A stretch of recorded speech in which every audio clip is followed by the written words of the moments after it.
Corona virus COVID-19 सँग सम्बन्धित रहेर कान्तिपुर टेलिभिजनको विशेष प्रस्तुति कार्यक्रम क्वारेन्टाइनमा यहाँहरूलाई हार्दिक स्वागत छ। हरेक दिन जस्तै आज पनि हामी फरक विषय लिएर उपस्थित भइसकेका छौँ। आज कार्यक्रममा हामी प्रवासमा रहेका नेपालीहरूको अवस्थाका विषयमा कुराकानी गर्नेछौँ। अब करिब 1.5 घण्टा 4 बजेसम्म हामी तपाईसँगै हुनेछौँ। कार्यक्रमका विषयमा यहाँका कुनै सुझाव सल्लाह वा कार्यक्रममा यहाँहरू सहभागिता जनाउन चाहनुहुन्छ भने यहाँहरूले आफ्नो ट्विटर मार्फत पनि हाम्रो कान्तिपुर टेलिभिजनको @KTV मा गएर #क्वारेन्टाइन गरेर र कान्तिपुर टेलिभिजनको फेसबुक पेजमा सेयर गरेको भिडियो मार्फत पनि आफ्ना कुराहरू राख्न सक्नुहुनेछ। आउनुहोस् सुरु गरौँ कार्यक्रम क्वारेन्टाइन।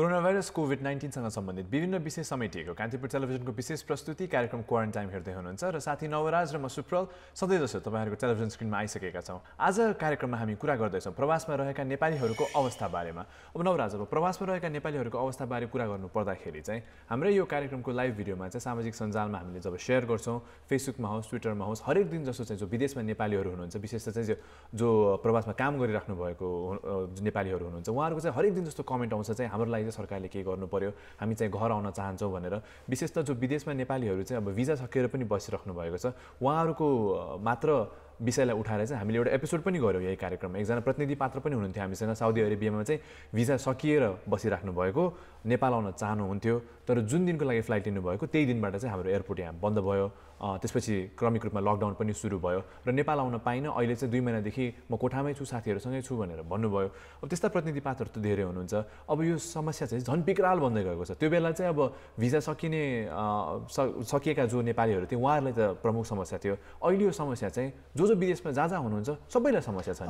धेरै देशमा नेपालीहरू रहेका छन्, खास गरी नेपालीहरू कामदारको हिसाबले र विभिन्न प्रयोजन, कोही अध्ययनका लागि, कोही भ्रमणका लागि, कोही व्यापारका लागि र कोही कामदारका हिसाबले विभिन्न देशहरूमा पुग्नु भएको अवस्था छ। र यो लकडाउन कारण धेरै देशमा रहेका नेपालीहरूले चाहिँ जुन चाहेर पनि फर्किन नसकेको अवस्था छ कतिपय अवस्थामा, होइन, कतिपय अवस्था त्यहाँ एकदम जोखिमपूर्ण अवस्थामा रहेका नेपालीहरूले पनि आफ्नो अवस्थाको विषयमा त्यहाँ रहेको दूतावास सँगसँगै हाम्रो नेपालको सरकारले पनि यो विषयमा उद्धारको लागि वा त्यहाँ कुनै सहजीकरणको पहल गरिदियोस् भन्ने अपेक्षा राख्नु भएको छ। यो विषयमा हामीले कार्यक्रममा विभिन्न दौरानमा विभिन्न विषयहरू समेट्दै गर्दाखेरि पनि उहाँहरूले यस्ता विषयहरू पनि उठाइदिनुहोस् भनेर आग्रह पनि गर्नुभएको थियो। सुप्रल, यसमा अलिकति नेपालको विदेशमा कामदारको इतिहास चाहिँ खास भारतमा त नेपालमा पहिलेदेखि नै भारतमा चाहिँ कामदारको हिसाबले काम गर्नका लागि वा आवत जावत रहेको थियो, तर भारत बाहेक अन्य तेस्रो मुलुकमा चाहिँ खास यो 1985 पछाडि जब नेपालमा 1985 मा वैदेशिक रोजगार ऐन बन्यो त्यसपछि मात्रै विदेशमा कामदार जाने सुरुवात भएको थियो। र अझ बढी चाहिँ यो 1990s पछाडि चाहिँ विभिन्न देशहरूमा, युरोपदेखि अमेरिकादेखि अहिले त साउथ अफ्रिकासम्म, होइन, विभिन्न विश्वका विभिन्न कुनामा नेपालीहरू रहेका छन्। पछिल्लो तथ्याङ्क जस्तै आज मात्रै एउटा समाचार प्रकाशित भएको थियो, विभिन्न देशमा करिब 30,000 भन्दा बढी चाहिँ नेपालीहरू अहिले यो कोरोना र लकडाउन पछि चाहिँ नेपाल फर्कन चाहेको भनेर त्यस्तो खालको उनीहरूले आवेदन दिएको चाहिँ परराष्ट्र मन्त्रालय मार्फत सूचित आएको थियो। यही यावत विषयहरूको बारेमा चाहिँ हामी कुराकानी गर्नेछौँ। अब हुन त हामीले यो अर्कै प्रसङ्ग जोडेर यो विषय उठाएका हौँ, तर आज पनि यो प्रसङ्ग उठाउनु पर्ने चाहिँ देखियो, किनभने चाहिँ धेरैजना नेपालीहरू चाहिँ नेपाल फर्किन चाहनुहुन्छ, चाहे उहाँहरू विद्यार्थी हुनुहुन्छ वा सायद भनौँ काम गरिराख्नु भएको छ। उहाँहरू स्वेच्छाले फर्किन चाहँदा पनि त्यो भिजा सकेर होइन कि स्वेच्छाले फर्किन चाहँदाखेरि पनि अहिले धेरै समस्याहरू उहाँहरूले चाहिँ हवाई उडानहरू प्रतिबन्ध लगाइएको छ। अन्तर्राष्ट्रिय उडानहरू नेपालबाट बाहिर जान र नेपाल आउन पनि अप्ठ्यारो परेको हुनाले रोकिएको छ। यस्तो अवस्थामा के हुन्छ, यो आजको हाम्रो कार्यक्रमको मुख्य विषय छँदैछ। त्योभन्दा अगाडि आजको कोरोना अपडेट्स हेरौँ। कोरोना भाइरस कोभिड-19 को आजसम्मको अपडेट्सहरू के छन् तपाईँको स्क्रिनमा। अब कोरोना भाइरसको आजको दिनसम्म 36,46,468 वटा केसेसहरू देखेका छन् भने त्यसमध्ये एक्टिभ केसेसको सङ्ख्या 21,93,722 छ। त्यसमध्ये 12,317 जना निको भएर घर फर्किसकेको अवस्था छ भने 2,52,429 जनाले कोरोना भाइरस कारण मृत्युवरण गर्न पुगेको अवस्था छ। अब नेपालकै कुरा गर्ने हो भने चाहिँ अब उदयपुर पश्चात नेपालगञ्जमा पनि यो कोरोना संक्रमण चाहिँ देखिएको छ। अझ सावधानी, यो लकडाउन खुकुलो भयो भन्दैमा चाहिँ अब हामी अलिकति ढुक्क हुन सक्ने अवस्था चाहिँ आएको छैन। सावधानी चाहिँ अपनाइ नै राख्नुपर्ने देखियो। पछिल्लो समय अब लकडाउन अहिलेसम्म थपिएको लकडाउन चाहिँ अब 25 गतेदेखि सकिँदैछ। त्यसपछि कुन तहले अगाडि बढ्ने वा कसरी लकडाउनको अवधिलाई कसरी लम्ब्याउने वा त्यसको प्रादेशिक हिसाबले भनेर डिस्कसन छलफलहरू त भइरहेको छ। अझै पनि उच्च स्तरीय समन्वय समितिको छलफल पनि जारी छ। त्यो हिसाबले पनि अब लकडाउनको विषयमा के हुन्छ त्यो त सरकारले आधिकारिक निर्णय पछि गर्ला। तर पनि हामीले अलिकति सावधानी अपनाउनु पर्ने होइन, अलिकति सुरक्षा स्वास्थ्य सावधानी चाहिँ अपनाउनु पर्छ। लकडाउन यदि खोलिएको खण्डमा खुकुलो बनाए पनि वा लकडाउन जारी रहे तापनि हामीले व्यक्तिगत दूरीको कुरा र न्यूनतम सावधानी चाहिँ अपनाउनु अपरिहार्य नै छ।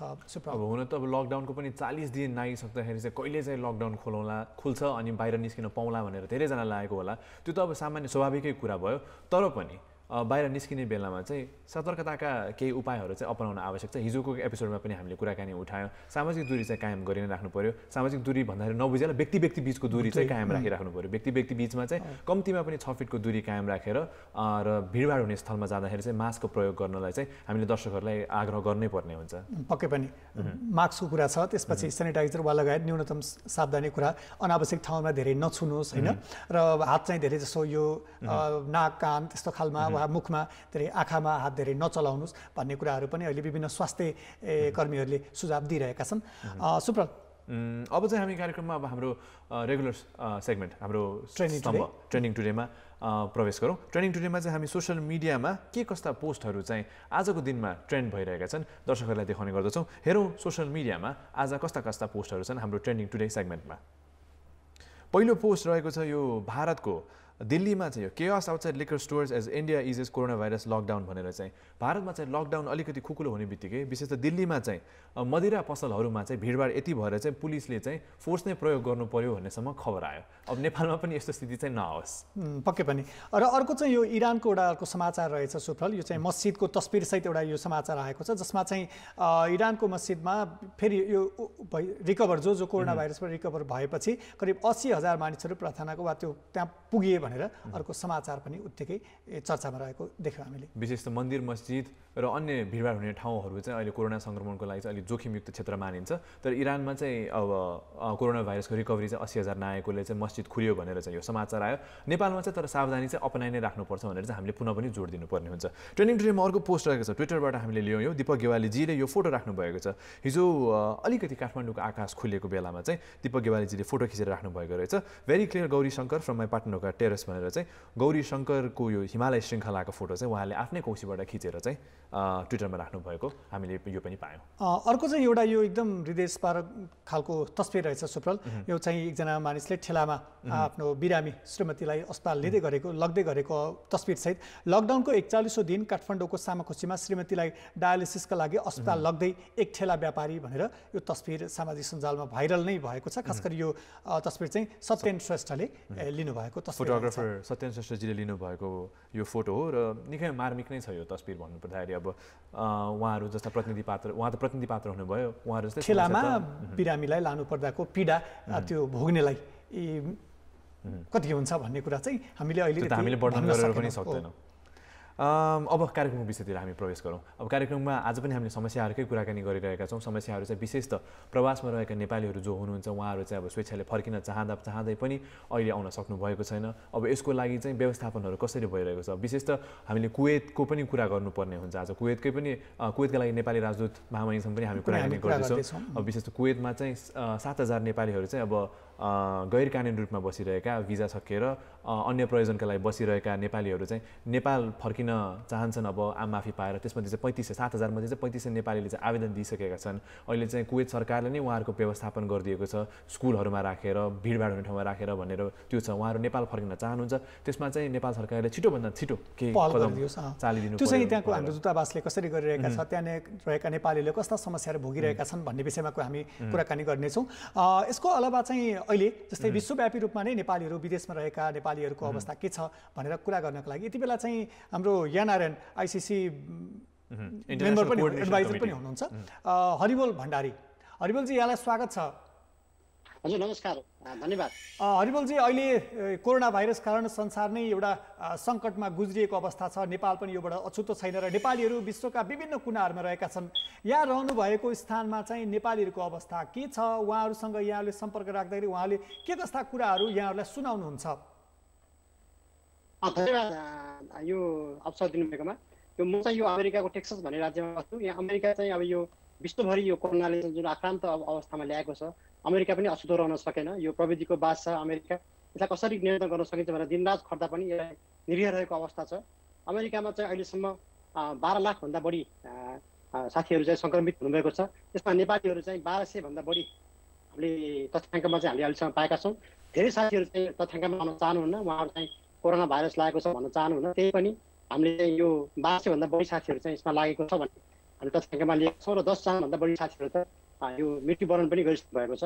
अत्यन्तै भयावह स्थिति छ अमेरिका। यो ठुला सहरहरूमा चाहिँ हामी नेपालीहरू अवसरको खोजीमा आउँछौँ र विशेष गरी कोरोनाले पनि यो ठुला सहरहरूलाई चाहिँ एट्याक गरे हुनाले न्युयोर्क, न्युजर्सी, क्यालिफोर्निया, टेक्सस, सिकागो जस्ता राज्यहरूमा चाहिँ यसले बढी जालो फिजाएको छ र नेपालीहरू पनि हामी त्यहीँ बढी बस्ने हुनाले चाहिँ यो अत्यन्तै अहिले चाहिँ यो आक्रान्त स्थिति छ यो कोरोनाको भाइरसले कारणले गर्दा।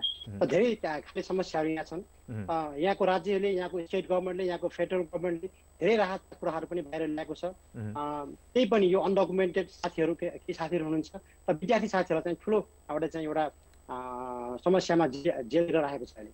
अब विशेष त तपाईँले विद्यार्थीहरूको पनि कुरा उठाइहाल्नु भयो। विद्यार्थीहरूकै बारेमा मैले प्रश्न राख्न चाहेँ। विद्यार्थीहरूको अवस्था चाहिँ अहिले कस्तो छ? अब धेरैजना त अब त्यहीँ काम गर्दै पढ्ने विद्यार्थीहरू पनि हुनुहुन्छ होला। उहाँहरू त अब अहिलेको अवस्थामा त फर्किन चाहनुहुन्छ होला, किनभने क्लासेसहरू पनि धेरै ठाउँमा त अनलाइन नै भइरहेको छ। उहाँहरूको अवस्था चाहिँ कस्तो पाउनु भएको छ? यो चाहिँ कस्तो छ भन्दाखेरि विद्यार्थीहरू चाहिँ यो सुरुमा चाहिँ यो हाम्रो अमेरिकामा चाहिँ मार्चको पूर्वार्धतिर चाहिँ हाम्रो यो कोरोना भाइरसको समस्या बढी सुरु भयो। तर नेपाल सरकारले चाहिँ अलि अगाडि नै लकडाउन गर्दै हुनाले चाहिँ धेरै विद्यार्थीहरू फर्किन चाहेर पनि फर्किन पाउनु भएन। धेरै विद्यार्थीहरूलाई चाहिँ कोरोना भाइरसले चेक गरेर मात्रै नेपाल पठाउने कुरा भन्दाखेरि त्यो प्रक्रियामा चाहिँ उनीहरू ढिला भएर बस्न बाध्य हुनु पर्यो। त्यस कारण उहाँहरूलाई चाहिँ ठुलो समस्याले भएको छ र यो कलेज पनि बन्द भएको, डोमहरू पनि बन्द गर्दै हुनाले चाहिँ यहाँको हाम्रो एनआरएन राष्ट्रिय समन्वय परिषद यहाँका च्याप्टरहरूले चाहिँ विद्यार्थीहरूलाई केही राहतका प्याकेजहरू, तपाईँको चामल, दाल, खाद्यान्न पदार्थहरू चाहिँ प्रदान गरेको छ। तर यहाँको फेडरल गभर्मेन्टले चाहिँ विद्यार्थीहरूलाई कुनै पनि किसिमको सुविधा प्रदान नगर्ने भावनाले यहाँ हामीले एनआरएनका साथीहरूले, हाम्रो जनसम्पर्क समितिका साथीहरूले जुन किसिमको एउटा उदारता र एउटा जुन किसिमको एउटा भोलिन्टियरमा घरमा पुगेर यो राहतका सामग्रीहरू पुऱ्याउनु भएको छ विद्यार्थीहरूलाई मात्रै।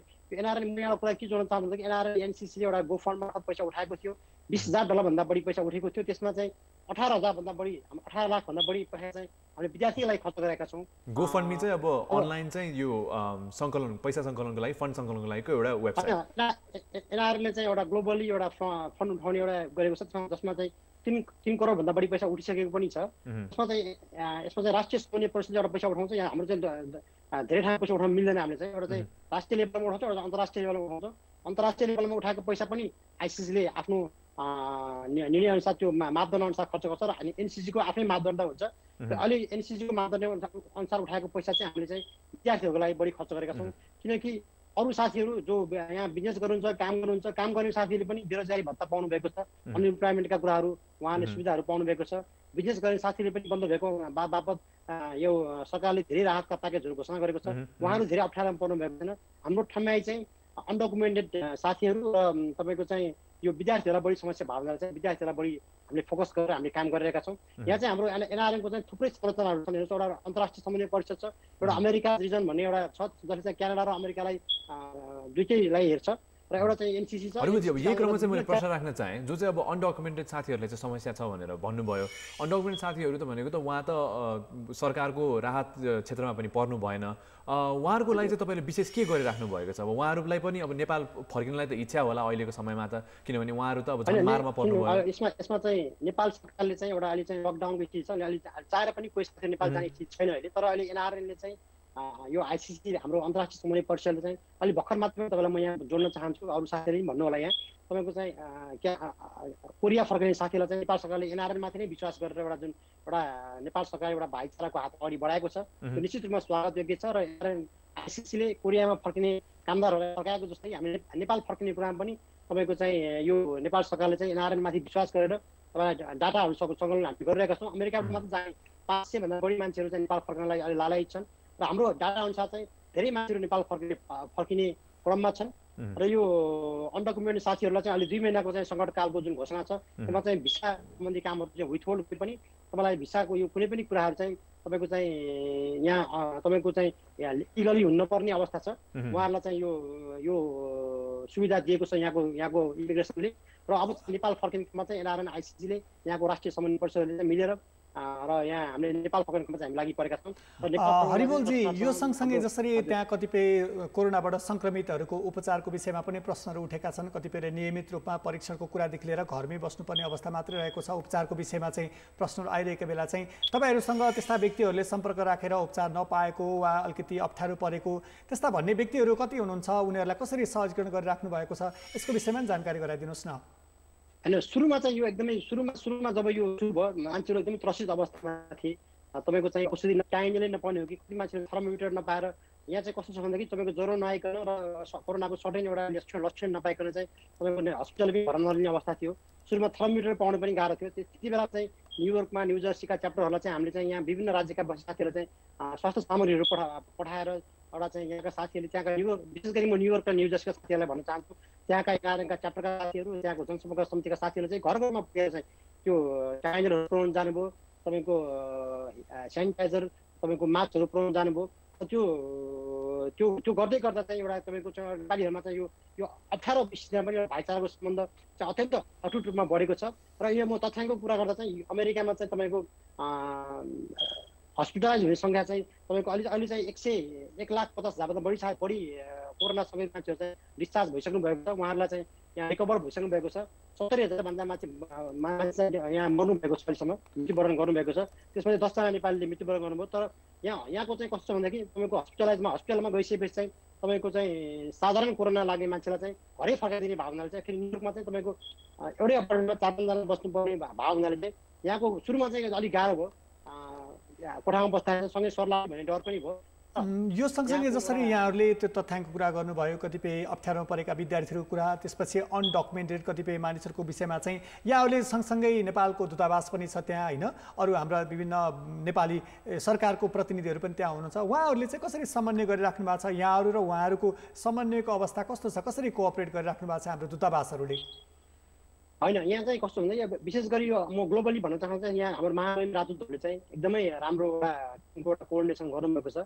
अमेरिकामा त्यस्तो किसिमको हामीले सवाल हामी नपाए पनि केही न केही रूपमा कोअर्डिनेसन भएको छ। तर यहाँ चाहिँ अमेरिकामा चाहिँ विशेष गरी एनआरएनले नै यहाँको अमेरिका रिजन एउटा हाम्रो संरचना छ र एनआरएन एनसिसी भन्ने यहाँ राष्ट्रिय कोअर्डिनेसन कमिटी छ र यहाँको साथीहरूले चाहिँ एकदमै राम्रो कोअर्डिनेसन गरेर यहाँमा सङ्कटमा रहेका साथीहरूलाई चाहिँ जस्तै न्युयोर्कमा तपाईँको चाहिँ अब तपाईँको कोरोना लाग्यो, अब जान नपाउँदाखेरि चाहिँ उहाँलाई राख्ने व्यवस्था गभर्मेन्टले गरिदिएको छ। त्यो फेरिसेसन चाहिँ हाम्रो एनआरएनका च्याप्टरका साथीहरूले चाहिँ यहाँको अधिकार नामक एउटा संस्था छ न्युयोर्कमा, त्यसले चाहिँ एउटा चाहिँ होटलको व्यवस्था गरेको छ।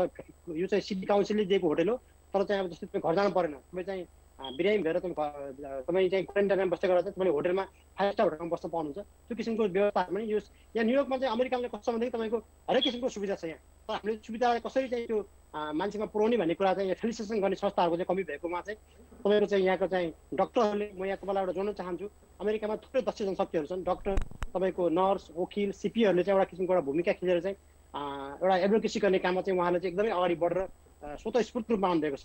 एनआरएन मार्फत नै उहाँले स्वतःस्फूर्त रूपमा आउनुभएको छ। त्यो अत्यन्तै एउटा चाहिँ एउटा तपाईँको त्यसले गर्दा धेरै सजिलो भएको छ।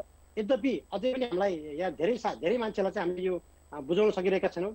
यो जुन किसिमको एउटा राहत, जुन किसिमको हामीले सुविधा पाउँछौँ त्यो कुरा चाहिँ हामीले भन्न सकिरहेका छैनौँ। त्यो कुरामा चाहिँ हामी अब अलि फेरि हामी लागेका छौँ। यो त्यहाँका डक्टर 70 भन्दा बढी डक्टरहरूले चाहिँ निःशुल्क रूपमा चाहिँ आफ्नो तर्फबाट गर्ने कुराहरू चाहिँ हरेक दिन हामीलाई आएको फोन चाहिँ हाम्रो डक्टरहरूलाई हाम्रो डक्टरको एउटा कमिटी छ, हामीले त्यो डक्टरहरूलाई चाहिँ हामीले कल फरवार्ड गर्छौँ। उहाँले चाहिँ निःशुल्क रूपमा उहाँलाई परामर्श दिनुहुन्छ। र जुन एउटा मुख्य कुरा चाहिँ यो कोरोनामा चाहिँ के छ भने तपाईँको चाहिँ यो मान्छेलाई चाहिँ यो मनोवैज्ञानिक रूपमा असर पर्ने, डिस्ट्रेस हुने, डिप्रेसन हुने कुराहरू भएको हुनाले चाहिँ त्यहाँ मनोवैज्ञानिक ट्रिटमेन्टहरू पनि गर्नुपर्ने हुन्छ। हरिबोलजी, यो सँगै जस्तै त्यहाँ कतिपय व्यवसायहरू हुनुहुन्छ, उहाँहरूको व्यवसाय बन्द गरेर बस्नु परेको अवस्था होला, कतिपय रोजगारदाताहरू रोजगारीमा रहेका व्यक्तिहरूले आफ्नो रोजगार गुमाएको अवस्था छ होइन, कतिपय त्यो रकम सञ्चित नभएको वा त्यस्तो खालको अप्ठ्यारो परेका मानिसहरूको चाहिँ संरक्षणमा वा उनीहरूलाई सहजीकरणमा चाहिँ यहाँहरूले के कसरी सहयोगको वा त्यो स्रोतको कसरी जुटाइरहनु भएको छ, त्यो पनि अलिकति उल्लेख गरिदिनुहोस् न। अब यस्तो छ, यहाँ चाहिँ अब तपाईँको एकदमै व्यापारमा चाहिँ अहिले एकदमै ठुलो एउटा किसिमको एउटा चाहिँ यो मन्दी आएको अवस्था छ। तपाईँको चाहिँ धेरै साथीहरूको चाहिँ यहाँ नेपालीहरूको चाहिँ बिजनेस बन्द भएको अवस्था छ। यद्यपि गभर्मेन्टले एउटा ठुलै एउटा यसमा राहतका बिलियन डलरहरू चाहिँ राहतमा बाँडेको छ। साथीहरूले हामीले पनि यसमा चाहिँ यो सुविधा, हामी आफ्नो बिजनेस बन्द गरे पनि हामीले त्यो सुविधा लिएका छौँ। र यो चाहिँ गभर्मेन्ट अमेरिकामा चाहिँ त्यो बिजनेस गर्ने साथीहरूलाई, यो बेरोजगार बस्नुपर्ने साथीहरूलाई चाहिँ जो मान्छे डकुमेन्ट हुनुहुन्छ उहाँलाई चाहिँ खासै समस्या परेको छैन। समस्या पर्दा पनि गभर्मेन्टले त्यसको चाहिँ त्यो केही फुलफिलहरू गरेको छ। यद्यपि यसले चाहिँ ठुलै तपाईँको चाहिँ इम्प्याक्ट त पछि गर्ला। त अहिलेको लागि चाहिँ तपाईँको चाहिँ अस्थायी रूपमा चाहिँ गभर्मेन्टले चाहिँ एउटा चाहिँ यसलाई चाहिँ रोकथाम गर्नको लागि चाहिँ हामीलाई एउटा सुविधाहरू प्रदान गरेको त्यो चाहिँ अब बिजनेसमा चाहिँ अब तपाईँको यो चाहिँ यो कालो अवस्थामा चाहिँ यो केही भए पनि सरकारले दिएको राहत चाहिँ अवश्य पनि यसले चाहिँ नेपालीहरूलाई चाहिँ राहत चाहिँ पुर्याएको छ जस्तो मलाई लाग्छ। हरिबोलजी, तपाईँको अमूल्य समयको लागि तपाईँलाई धेरै धेरै धन्यवाद। धन्यवाद यो अवसर दिनुभएकोमा। र म चाहिँ यो सबै साथीहरूलाई चाहिँ शारीरिक दूरी कायम गरेर चाहिँ एकदम घरमै बसेर चाहिँ आफ्नो यो कोरोना विरुद्ध लड्नको लागि चाहिँ म यहाँ यो तपाईँको कान्तिपुर टेलिभिजन मार्फत सबैलाई अनुरोध गर्न चाहन्छु र यो अवसर दिनुभएकोमा म धन्यवाद दिन चाहन्छु। धन्यवाद, नमस्कार, धन्यवाद। उहाँ हरिबोल भण्डारी हुनुहुन्थ्यो, जसले नेपालीहरू रहेको जसरी अमेरिकामा चाहिँ रहेका सङ्कटमा परेका र धेरै नेपालीहरू सङ्क्रमित पनि भएको र कतिपय अवस्थामा चाहिँ नेपालीहरूले मृत्युवरण पनि गर्नु परेको छ र त्यहाँ उपचार नपाएका व्यवस्था त्यस्तो मिलाउनको लागि सहजीकरणको रूपमा चाहिँ एनआरएनले काम गरेको विषयमा जानकारी गराउनु हुनुहुन्थ्यो। विशेष त अब नेपाली मूलका अमेरिकी नागरिकहरू जो छन् उहाँहरूलाई त अहिले कुनै समस्या छैन भनेर उहाँले भन्नुभयो। उहाँहरूले आफैले व्यवस्थापन गर्न सक्नुहुन्छ भनेर पनि कुरा राख्नुभयो। राहतहरूको कुरा पनि छँदैछ। अब अमेरिकामा त इकोनोमिक स्टिमुलसको कुराहरू पनि आइसकेको छ। तर समस्यामा परेको भने चाहिँ विद्यार्थी वर्ग र साथसाथै जो चाहिँ अब जो अनडकुमेन्टेड त्यो वर्गमा चाहिँ अलिकति अप्ठ्यारो परेको होइन। त्यसो फेरि कस्तो नि एक्ज्याक्ट डाटा पनि नहुने, कति हुनुहुन्छ, कहाँ हुनुहुन्छ भनेर पनि नखुलेको अवस्थामा चाहिँ यो चाहिँ उहाँहरूको लागि अलिकति सङ्कटमा परेको अवस्था चाहिँ उहाँले जानकारी गराउनु भएको थियो। कार्यक्रम क्वारेन्टाइनमा आज हामीले प्रवासमा रहेका नेपालीहरूलाई कस्तो समस्या परेको छ र त्यसलाई कसरी व्यवस्थापन हुँदैछ, त्यसको लागि कसरी सम्बोधन हुँदैछ भन्नेमा हामी कुराकानी गर्दैछौँ। तपाईँहरूले पनि फेसबुकमा कान्तिपुर टिभी HD-मा चाहिँ हाम्रो फेसबुक पेज, त्यहाँ हामीले यही कार्यक्रमको लाइभ भिडियो सेयर गरेका छौँ। तपाईँका आफ्नै अनुभव र भोगाइहरू पनि राख्न सक्नुहुन्छ हाम्रो लाइभ भिडियोमा। साथसाथै ट्विटरमा पनि @OurKTV-मा हामीले ट्विट एउटा गरेका छौँ यही सम्बन्धमा। त्यसमा पनि तपाईँले रिप्लाई गरेर आफ्नै अनुभवहरू, आफ्नै जिज्ञासाहरू, आफ्नै भोगाइहरू राख्न सक्नुहुन्छ। त्यसलाई हामी कार्यक्रममा समेट्ने प्रयास गर्नेछौँ। अहिलेलाई भने एउटा छोटो कमर्सियल ब्रेक त्यसपछि पुनः उपस्थित हुने नै छौँ। हामी सँगै रहनुहोला। हामी केही बेरमा तपाईँहरूको टेलिभिजन स्क्रिनमा फेरि फर्किनेछौँ। पुनः स्वागत छ। यहाँहरू कार्यक्रम क्वारेन्टाइमका साथमा हुनुहुन्छ र आज हामी कुराकानी गरिरहेका छौँ कोरोना भाइरस र कोभिड-19सँग रिलेटेड रहेर प्रवासमा रहेका नेपालीहरूको अवस्था के छ र उनीहरूले के कस्ता अपेक्षाहरू गरिरहेका छन् भन्ने विषयमा। सुब्रल, हामीले अघि अमेरिकाबाट कुराकानी गऱ्यौँ होइन, जहाँ चाहिँ नेपालीहरू सङ्क्रमित अवस्था पनि रहेको छ वा त्यहाँ नेपालीहरूले मृत्युवरण पनि गरेका छन् र त्यहाँ एनआरएनले गरेको भूमिका के कस्तो छ भनेर। यही विषयमा बेलायततिरको अवस्था के छ वा युरोपमा चाहिँ नेपालीले के कस्ता समस्या भोगिरहेका छन्। त्यहाँ फेरि धेरै सङ्क्रमितको अवस्था पनि छ, निधन पनि धेरै भएको छ। त्यहाँ चाहिँ हाम्रो एनआरएनको अध्यक्ष पुनम गुरुङ हुनुहुन्छ। पुनमजी, स्वागत छ यहाँलाई। नमस्कार, थ्याङ्क यू सो मच। के छ बेलायतको अवस्था? यहाँहरू कसरी बसिराख्नु भएको छ? त्यहाँको अलिकति अवस्था अलिकति धेरै मानिसहरू सङ्क्रमित भएको हुनाले यहाँहरूले सावधानी कसरी अप्नाइरहनु भएको छ? यहाँहरूको कसरी बसिराख्नु भएको छ? हजुर, यहाँ चाहिँ हामी अहिले एकदमै लकडाउनमै बसेका छौँ होइन। एकदमै अर्जेन्ट काम बाहेक के भन्छ हामी चाहिँ अरू केहीमा एक्टिभिटिजहरू खास केही पनि गरिरहेको छैन। स्कुलदेखि लिएर अब सबै कामहरू सबै बन्द छ। अब अनलेस एकदमै इम्पोर्टेन्ट उसहरू की वर्करहरू उहाँहरू मात्रै चाहिँ अलाउड छ बाहिर। अनि नेपालीहरू हाम्रो एनआरएनका अरू सदस्यहरू साथसाथै नेपालीहरूको अवस्था, सङ्क्रमितको, त्यसपछि कतिपयको मृत्युवरण छ, कतिपय रोगबाट सङ्क्रमित हुनुभएको छ, उहाँहरूको अवस्था र एनआरएनले के कस्तो अभियान वा भूमिका निर्वाह गरिरहेको छ त्यो पनि जानकारी गराइदिनुहोस् न। हजुर, म बस्ने ठाउँ चाहिँ एकदमै धेरै नेपालीहरू बस्ने ठाउँमा छु। यस कारणले गर्दाखेरि यहाँ नेपाली दाइ भाइ दिदीबहिनी परिवारहरू चाहिँ एकदमै यो अहिलेको महामारीबाट एकदमै सङ्क्रमित त धेरैभन्दा धेरै नेपालीहरू भएका छन् होइन। धेरैजना चाहिँ क्वारेन्टाइनमा बस्ने, सेल्फ आइसोलेसनमा बस्ने भइरहेका छन् भने यहाँको धेरैभन्दा धेरै हाम्रो नेपालीहरू चाहिँ हस्पिटलतिर काम गर्ने भएको कारणले गर्दाखेरि यो रोग चाहिँ यो जुन यो डिजिज छ यो चाहिँ त्यहाँबाट छिटो आएको कारणले गर्दा यसमा स्थिति चाहिँ फैलिरहेको छ होइन। नेपालीहरू चाहिँ यसमा यहाँ चाहिँ धेरै चाहिँ सिनियर सिटिजन्सहरू हुनुहुन्छ जो कि धेरै जसो पेसागत हिसाबले पहिला एक्स गोर्खा हुनुभएको सिनियर सिटिजनहरू चाहिँ यहाँ धेरै बस्नु भएको छ। स्पेसली उहाँको यस्तो सिनियर सिटिजनहरूको फ्यामिलीमा चाहिँ धेरै यो रोगले सङ्क्रमित भएको कारणले गर्दाखेरि अनफर्चुनेटली यो रोगले लस चाहिँ उहाँ सिनियर सिटिजनहरूको भइरहेको छ। कति चाहिँ युथहरू हामी नेपालीहरू अलिकति उमेर भएकोहरू चाहिँ रिकभर भएर पनि घर आएको हामीसँग तथ्याङ्कहरू अलि हामी कलेक्ट गर्दैछौँ होइन। एनआरएन युकेले गरिराखेको कुराहरू भन्नु पर्दाखेरि हामीले जब यो कोभिडको संक्रमण सुरु भयो र बेलायतमा पनि अब छिटै लकडाउन हुन्छ है भन्ने 2-4 दिन बाँकी हुँदाखेरि हामीले इन्फर्मेसनहरू यो गभर्नमेन्टबाट चाहिँ इन्फर्मेसनहरू पायौँ। त्यसपछि सबभन्दा फर्स्ट कदम चाहिँ मैले यहाँको नेपाल के भन्छ नेपाल एम्बेसीसँग चाहिँ सबभन्दा पहिला सहकार्य गर्ने काम गरेँ, सुरु गरेँ, सरसल्लाहहरू लिएँ। त्यसपछि सेकेन्डमा चाहिँ यहाँकै लोकल एमपीहरू हुनुहुन्छ, लोकल काउन्सिलरहरू हुनुहुन्छ, यहाँको बेलायतको यहाँ बसिराख्ने लोकल समाजसेवीहरूसँग चाहिँ म यहाँको बेलायतमै रहेको गभर्नमेन्टसँग नजिक भएको एमपीहरूसँग चाहिँ रहेर चाहिँ उहाँहरूसँग फेरि यो विषयमा हामीले कसरी ट्याकल गर्न सक्छौँ, कसरी चाहिँ हामीले नेपालीहरूलाई मात्रै होइन मानव जातिलाई चाहिँ हामीले कसरी बचाउनलाई चाहिँ हामीले एक्टिभ रोल खेल्न सक्छौँ भनेर चाहिँ यो विषयमा हामीले धेरै छलफलहरू गऱ्यौँ। र त्यसपछि चाहिँ एनआरएनए युके आफैले पनि 3टा हेल्पलाइन खोल्यौँ, जसले कि अहिलेसम्म धेरैभन्दा धेरै चाहिँ हामीले यो डाटाहरू कलेक्सन गऱ्यौँ, स्टुडेन्टको लाइनमा कलेक्ट गऱ्यौँ।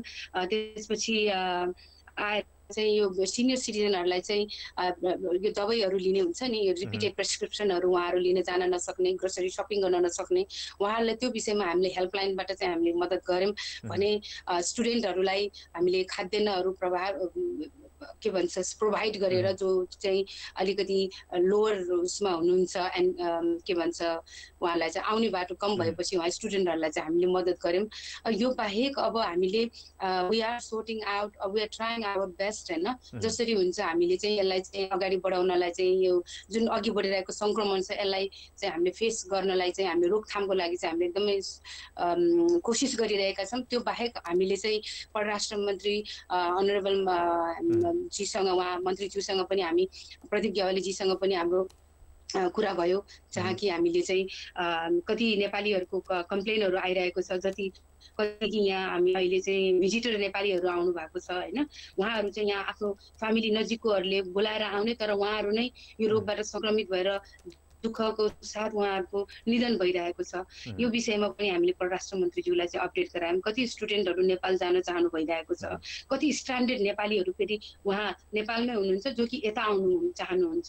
यो विषयमा पनि हामीले चाहिँ कुरा चाहिँ राखिसकेका छौँ। पुनमजी यो चाहिँ अब कोरोनाको प्रत्यक्ष असरको बारेमा कुराकानी भयो। अब यो बाहेक चाहिँ जो कोरोनाले गर्दा निम्ति आएको लकडाउनले गर्दाखेरि चाहिँ अब आर्थिक मन्दीको कुरा भयो, त्यहाँ नेपालीहरूले रोजगारी गुमाउने त्यस्तो केही घटनाहरू सुन्नुभएको छ?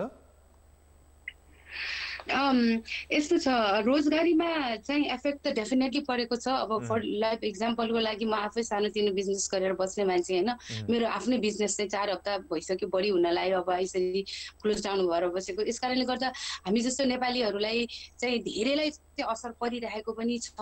धेरै साथीहरूको हामी चाहिँ धेरैजना हामी चाहिँ बिजनेस लाइन भएको कारणले गर्दा एकअर्कामा परामर्श गर्ने गर्दछौँ। अर्को अब लोकली पनि साथीहरू चाहिँ अब की वर्कर काम गर्नेहरूको लागि त उहाँहरू त अब जानै पर्यो होइन, बिरामी भए पनि उहाँलाई आफ्टर रिकभरिङ काममा तुरुन्तै बोलाउँछ। तर अरू जागिरहरू गर्ने उहाँहरू चाहिँ अब अहिले चाहिँ अब गभर्नमेन्टबाट फालो दिने त्योहरू पाइसकेपछि पनि अब त्यसपछि चाहिँ उहाँहरूको जागिर चाहिँ प्रायको चाहिँ मैले चाहिँ अलि लोर उसमा गइसकेको, अलिकति रेड जोनमा देखेको छु मैले थाहा पाएँ अनुसार। बेलायतकी कुरा गर्नु पर्दाखेरि चाहिँ एउटा नराम्रो समाचार पनि आयो बेलायतमा चाहिँ, विशेष चाहिँ बेलायतीहरूले चाहिँ नेपाली देख्ने बित्तिकै चाहिँ अलिकति रेसियल अट्याकको पनि कुराहरू भयो भनेर चाहिँ समाचार पहिला आएको थियो, जुन जातीय विभेदको कुरा। फेरि रिपिट गर्न त क्वेसन अलिक मधुरो आयो। ओके पुनमजी, जुन बेलायतमा चाहिँ एउटा नराम्रो समाचार पनि आएको थियो, यो कोरोनाले गर्दाखेरि चाहिँ नेपालीहरूलाई चाहिँ ती रहेका बेलायती नागरिकहरूले चाहिँ अलिकति रेसियल अट्याकहरू पनि गरे, यो जातीय गालीहरू पनि गरे भनेर सुन्नमा आयो। त्यो बेलामा चाहिँ तपाईँहरू आफैलाई चाहिँ कस्तो लाग्यो? अरू त किन हुन पनि पुग्यो त्यस्तो? कुरा अलिक काटिएर आएर अलिकति अलिकति उहाँले यो चाहिँ जस्तै बेलायतमा रहेका नेपालीहरूलाई कतिपय जस्तै यो मूलको वा रेसियल त्यस्तो खालको वा यो चाइना नजिकको त्यसो हिसाबले भनेर पनि त्यहाँका नागरिकहरूले त्यस्ता खालको गतिविधिहरू भयो भनेर सुन्नमा आएको थियो। त्यसमा के सत्यता थियो वा तपाईँले त्यस्तो केही भोग्नुभयो, देख्नुभयो यस्तो कुरा? होइन, म आफैले चाहिँ भोग्नु चाहिँ परेको छैन, तर के भन्छ अलिअलि सोसियल मिडियामा मैले पनि देखेको हुँ, तर म आफैले चाहिँ भोगेको पनि छैन र हामीको हेल्पलाइनमा त्यस्तो रिपोर्टिङहरू खासै केही आएको चाहिँ छैन, तर सोसियल मिडियामा मैले देखेको चाहिँ थिएँ। पुनमजी, यो सँगसँगै जस्तै एनआरएन सँगसँगै एनआरएन ग्लोबलले पनि विश्वव्यापी नेपालीहरूले परेको सङ्कट अवस्था त्यस्तो सबै विषयमा तथ्याङ्कहरू पनि सङ्कलन गरिरहेको छ। बेलायतमै चाहिँ यहाँहरूले अलिकति जस्तै जो कोरोनाबाट सङ्क्रमित भएको अवस्था, त्यसपछि वा मृत्युवरण गरेर तिनीहरूको परिवार परिवारले भोगेको समस्या यस्तो खालको तथ्याङ्कहरू चाहिँ के कस्तो छ, यहाँहरूले त्यस्तो केही सङ्कलन गर्नुभएको, के कति मान्छे सङ्क्रमित भएको, उनीहरूको अवस्था के कस्तो छ, उपचार पाएको नपाएको, यो विषयमा यहाँहरूले तथ्याङ्कहरू पनि सङ्कलन गरेर राख्नु भएको होला, त्यो विषयमा पनि अलिकति जानकारी गराइदिनुहोस् न।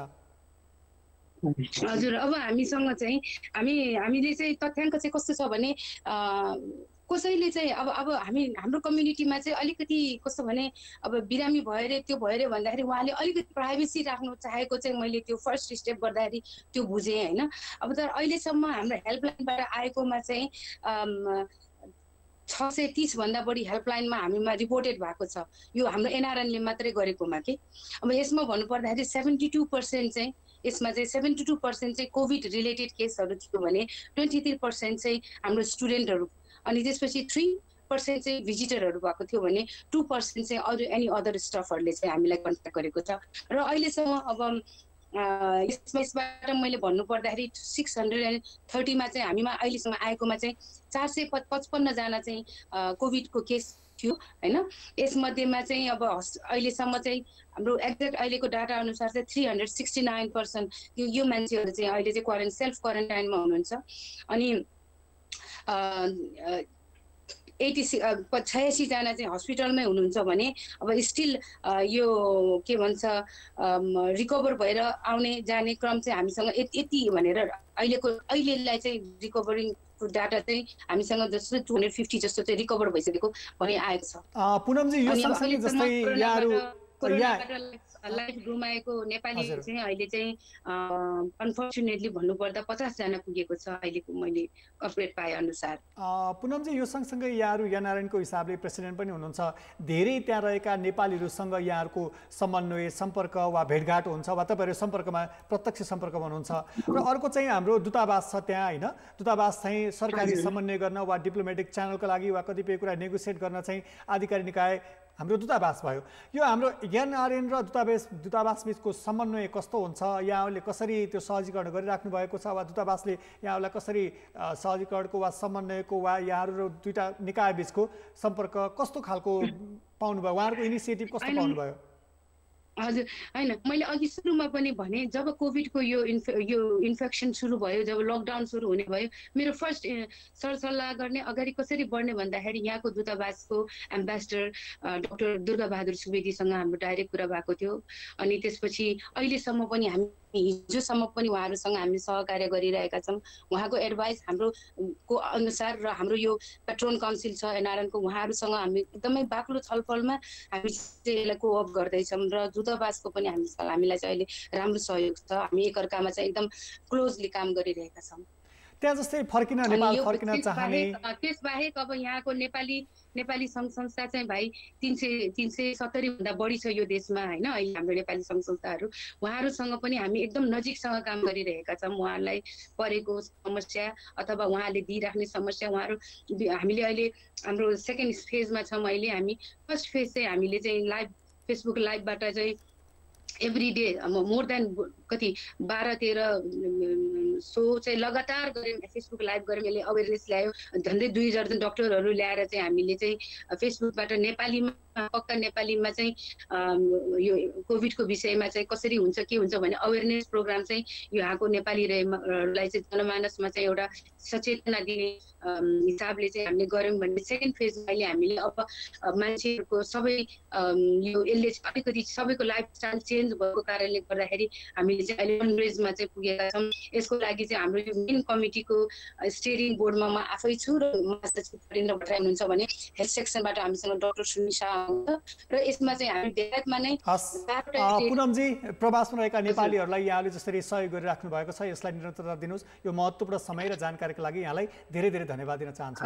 धन्यवाद श्रवणजी। म तपाईँलाई पनि सानो एउटा एडभाइस म नेपाललाई दिन चाहन्छु as a president to NRNA UK. एउटा आफै नै विदेशमा गएर पनि नेपालीहरूको सेवा गरिरहेको अहिले क्रममा मैले भोगेको र मैले देखेको अहिले अरू देशमा पनि कस्तो भइरहेको छ त्यो हामीले सिक्नुपर्छ। पुनमजी समय अभावको कारण यहाँसँगको कुराकानी यहीँ बन्द गर्नु पर्यो। जसरी उहाँले नेपालीहरूको लागि जुन अभियान गरिराख्नु भएको थियो त्यसमा चाहिँ नेपाली दूतावाससँगै होइन उहाँहरूको अभियान पनि कुराकानी भइरहेको थियो। यही क्रममा चाहिँ अब हामीले अब प्रवासमा रहेका नेपालीहरूको कुरा उठाउँदाखेरि चाहिँ हाम्रा दर्शकहरूले के भन्नुहुन्छ त हाम्रो सोसियल मिडियामा, हाम्रो सामाजिक सञ्जालमा, फेसबुक, ट्विटरमा के कस्ता कमेन्टहरू आएका छन् एकपल्ट खेरि हालौँ त। दिपेन्द्र लामिछानेजीले चाहिँ लेख्नुहुन्छ कोरोनाले विश्वव्यापी र नेपालीमा आतंकित बनाएको बेलामा धेरै नेपालीहरू कोरोना भाइरससँग लडिरहेका छन्। सरकार नेपालीको उद्धारभन्दा सत्ताको निम्ति लडिरहेको छ। नेपालीहरूलाई उद्धारको लागि परराष्ट्र मन्त्रालय र कूटनीतिक नियोगसँग कुनै योजनाहरू छैनन्। विदेशमा भएका नेपालीहरूले महासङ्कटको सामना गरेका छन् र भारतमा भएका लाखौँ नेपालीहरू भोकभोकै बस्नु परेको छ। नेपाली राजदूतावास चुपचाप छ। नेपाल सरकारले सत्ताभन्दा पनि पहिला विदेशमा रहेका नेपालीहरूको उद्धार र आहतको लागि विदेशी निकायसँग पहल गर्ने कि भनेर उहाँले कुरा उठाउनु भयो। अब यही क्रममा त्योसँगै अर्को पनि एउटा जस्तै यो शैशव भट्टराईले एउटा लेखेर पठाउनु भएको छ, यो पनि यहाँ उल्लेख गरौँ। उहाँले लेख्नु भएको छ म विदेशमा रहेका नेपालीहरूको दुःख सच्चै देख्न त सकिरहेको छैन, तैपनि एउटा कुरा चाहिँ निश्चित के छ भने वैदेशिक रोजगारीको निमित्त खाडी मुलुकमा जानुभएका हाम्रा दाजुभाइ तथा दिदीबहिनीहरूको नेपाल सरकारप्रतिको दृष्टिकोण अबको समयमा अवश्य पनि परिवर्तन हुनेछ। चीनको वुहानमा सङ्क्रमण देख्ने बित्तिकै नेपाली विद्यार्थीलाई नेपाल वायु सेवा निगमको जहाजबाट नेपाल ल्याएको थियो। सोही अनुरूप खाडीबाट नेपाल आउन खोजेका तर बन्दाबन्दीले आउन नपाएकालाई ल्याउन नसकिने होइन, सकिन्छ, त्यसमा क्वारेन्टाइन पनि राख्न सकिन्छ, तर त्यता सरकारले ध्यान दिएको छैन। देशको अर्थतन्त्रमा रेमिटेन्सले काँध थापिरहेको परिस्थितिमा विदेशीका रोजगारीमा गएका आफ्ना नागरिकहरूलाई उचित वास्ता नगर्नु लज्जास्पद छ। कोरोनाले वैदेशिक रोजगारीमा जान तयार रहेका तर बन्दाबन्दीले रोकिएका नेपालीहरूलाई पनि सरकारले हेरेको जस्तो लाग्दैन। यो चुनौतीलाई अवसरको रूपमा रूपान्तरण गर्न नसकिने हो भने र विदेशमा रहेर पनि खेतीबाली गरेर जीविकोपार्जन र मजदुरहरूको कर्मठ हातहरूलाई नेपाली माटोमै केही उब्जने प्रेरणा दिन सक्नुपर्छ। अब कृषि प्रधान देशमा अब कृषकहरूले क्रान्ति ल्याउनुपर्छ भनेर उहाँले लामो स्टाटस लेख्नु भएको रहेछ शैशव भट्टराईले। उहाँले महत्त्वपूर्ण कुरा एउटा वानबाट ल्याएपछि अब अरूलाई वाइ नट टु अदर्स भन्ने क्वेसन पनि उठेको छ, त्यसलाई यहाँ ल्याएर व्यवस्थित गर्ने कुरा होइन, यसका आफ्नै प्राविधिक जटिलताहरू सरकारले भनिरहेको छ। यस्तो विषयमा चाहिँ अलिकति नेपाल सरकारले सोच्नुपर्छ भन्ने खालको उहाँको चाहिँ सुझाव रहेको थियो। जुन वुहानको त्यो घटना भयो फेब्रुअरी 15 चाहिँ नेपाल एयरलाइन्सकै प्लेन गएर चाहिँ त्यहाँका विद्यार्थीहरूलाई लिएर आयो। त्यो बेला चाहिँ यो सङ्क्रमण विश्वव्यापी रूपमा पनि फैलिसकेको थिएन, यस्तो विश्वव्यापी रूपमा चाहिँ यो कोरोना कहर भनेर त थिएन त्यो बेला चाहिँ एकदमै सकारात्मक कदम मान्नुपर्छ। त्यहाँ रहेका विद्यार्थीहरूलाई चाहिँ नेपाल सरकारले आफै पहल गरेर र साथसाथै त्यहाँ रहेको दूतावासले चाहिँ दूतावासको पहलमा नेपाल सरकारको पहलमा त्यसरी विद्यार्थीहरू ल्याउनु चाहिँ धेरै राम्रो कुरा नै भयो। अहिलेको समयमा चाहिँ अब केही त्यति हिसाबले त ल्याउन नसकिएला तर व्यवस्थापन चाहिँ हुनुपर्छ है, त्यहाँ समन्वय गर्ने कुरा होला। सुब्रल यसँग अर्को एउटा ट्विट पनि रहेछ एसके श्रेष्ठ एरिकको। उहाँले लेख्नु भएको छ जो कमाउन गएका छन्, जो पढ्न गएका छन् अनि जो घुम्न गएका छन् सबैलाई आफ्नो समस्याहरू छन्। कसैलाई भिजा सकिएर समस्या छ, कोही यो सिजनको थलानीमा 2-4 लाख कमाउने अनि नेपाल फर्किने सोचमा थियो, अब उल्टै लोन खोजेर गुजरात चलाइरहेका छन्, केही खाने बस्ने कुनै ठेगानै नभएकाहरू भौतारिरहेका छन् भनेर पनि अर्को एउटा ट्विट उहाँले हाम्रो एसके श्रेष्ठजीले गर्नुभएको थियो। अर्को ट्विट चाहिँ हामीलाई सुरेश फकीरजीले पठाउनु भएको छ। एकाध बहुराष्ट्रिय कम्पनी बाहेक मझौला तथा साना कम्पनीमा कार्यरत श्रमिकहरूको अवस्था दयनीय छ। ती अधिकांश कम्पनीले पारिश्रमिक दिएका छैनन्, दिए पनि 50% देखि 60% कटौती गरेर दिइरहेका छन्। पुरा पारिश्रमिक नपाउँदा स्वदेशको घर परिवारमा समस्या त परेकै छ, दैनिक जीवन पनि कष्टकर बनेको छ भनेर चाहिँ सुरेशजीले लेख्नुहुन्छ। अब हाम्रो लाइभ कमेन्टमा गोविन्द शर्माले लेख्नु भएको रहेछ। म गोविन्द शर्मा फ्रम दुबईबाट, म टुरिज्म कम्पनीमा जब गर्थेँ, टुरिज्म जिरो छ, अहिले फ्लाइट बन्द भएको छ होइन, अनि अनपेड लिभमा कतिन्जेल बस्न सकिन्छ र यो धेरैजना छन्, केही गर्नु पर्यो सरकार भनेर उहाँले जो टुरिज्म कम्पनी काम गर्ने अहिले कामहरू नरहेको अवस्था, अनपेड लिभमा बस्नु पर्दाको अवस्थाको पीडा चाहिँ सरकारले उहाँहरूलाई के हेर्नु पर्यो भन्ने उहाँको एउटा जिज्ञासा रहेको रहेछ।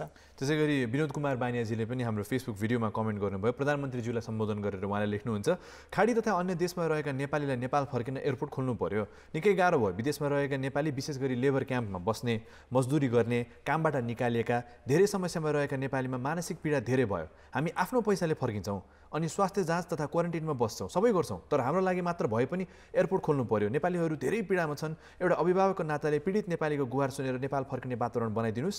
हामी नेपाल आएर नेपालको विकासमा योगदान गर्नेछौँ। अहिलेको परिस्थितिमा हामी विदेशमा मर्न चाहन्नौँ, कृपया हजुरले छिट्टै उचित कदम चल्नु होला भनेर चाहिँ एकदम भावुक भएर चाहिँ उहाँले लेख्नु भएको छ। सम्पूर्ण नेपाल जान चाहनेहरूको तर्फबाट भनेर चाहिँ लेख्नु भएको छ। अब हाम्रो एयरपोर्ट बन्द भएको पनि अब 2 महिना लगभग समय हुन लागिसकेको छ। विशेष त चाहिँ यो जो नेपालीहरू चाहिँ फर्किन चाहनुहुन्छ उहाँहरूको लागि चाहिँ अब चाहिँ केही व्यवस्था चाहिँ हुनुपर्ने हो। हुन त अब कोरोना सङ्क्रमणको डर त छँदैछ, तर व्यवस्थापनमा चाहिँ नसकिने त होइन नि जस्तो चाहिँ मलाई आफै लागेको चाहिँ। सुप्रल, अर्को डियर कमरेड भन्ने ह्यान्डलबाट अर्को एउटा ट्विट पनि आएको रहेछ, यसलाई पनि उल्लेख गरौँ है त। दूतावासले वास्ता गर्दैनन्, कम्पनीले तलब पनि दिँदैनन्, बस्दा यस्तो अवस्था नै पैसा कमाउन सकियो, न परिवारसँगै बस्न पाइयो, न पैसा कमाउन सकियो, न परिवारसँगै बस्न पाइयो भनेर ट्विट गर्नुभएको रहेछ। सुप्रल, हामीले जस्तै हाम्रो कुवेतका लागि नेपाली राजदूत दुर्गा बहादुर भण्डारीसँग पनि कुराकानी गरिरहेका प्रयास गरिरहेका छौँ। यस हिसाबले अहिले चाहिँ ब्रेकमा गएर ब्रेकपछि फेरि उहाँसँग कुराकानी निरन्तर अगाडि बढाउने कि? त्योभन्दा अगाडि चाहिँ सागर कार्कीजीको पनि एउटा कमेन्ट राखिहालौँ। ट्विट गर्नुभएको उहाँले चाहिँ, काम छैन, रोजगार छैन, दिन प्रतिदिन सम्पूर्ण नेपालीहरूमा दुःख पर्दैछ, खानाको लागि आर्थिक मार परेको छ, दिन प्रतिदिन गाह्रो हुँदै गएको छ, म टोकियो जापानदेखि भनेर चाहिँ सागर कार्कीजीले पठाउनु भएको छ। यसरी विश्वभरि नेपालीहरू अहिले हुनुहुन्छ, नेपालीहरूको सञ्जाल त विश्वभरि नै पुगिसकेको छ। तर अहिलेको समयमा चाहिँ धेरैलाई चाहिँ यो समस्या चाहिँ कोभिड-19ले गर्दाखेरि प्रत्यक्ष समस्या पनि छँदैछ, तर यसको अप्रत्यक्ष समस्या चाहिँ विशेष त चाहिँ अब यो रोजगारी जाने र साथसाथै अब अहिले बाँच्नलाई पनि अलिकति गाह्रो हुने र नेपाल आउन चाहेको खण्डमा पनि हाम्रो एयरपोर्ट बन्द भएकोले गर्दाखेरि चाहिँ उहाँहरू नेपाल आउन नसकेको चाहिँ धेरै गुनासोहरू, धेरै समस्याहरू चाहिँ अहिले आएको छ। त्यही भएर चाहिँ अब त्यहीँको दूतावासहरूले चाहिँ कसरी समन्वय गरिरहेको छ त्यसबारे पनि हामी अब ब्रेकपछि जानकारी लिउँला।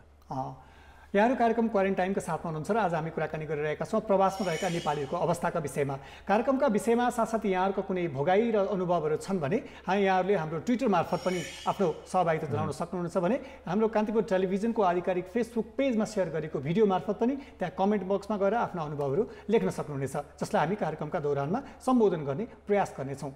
तपाईँका ट्विटहरू, तपाईँका कमेन्टहरू, फेसबुक कमेन्टहरू लिएर हामी ब्रेकपछि पुनः उपस्थित हुनेछौँ। अहिलेलाई चाहिँ हामी एउटा छोटो कमर्सियल ब्रेक लियौँ त।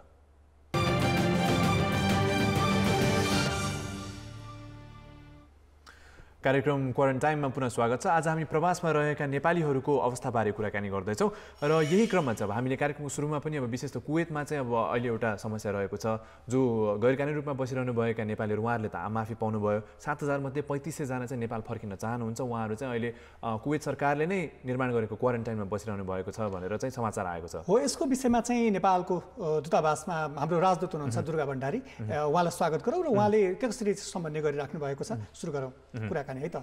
दुर्गा सर, स्वागत छ यहाँलाई कान्तिपुर हाम्रो कार्यक्रम क्वारेन्टाइनमा। नमस्कार।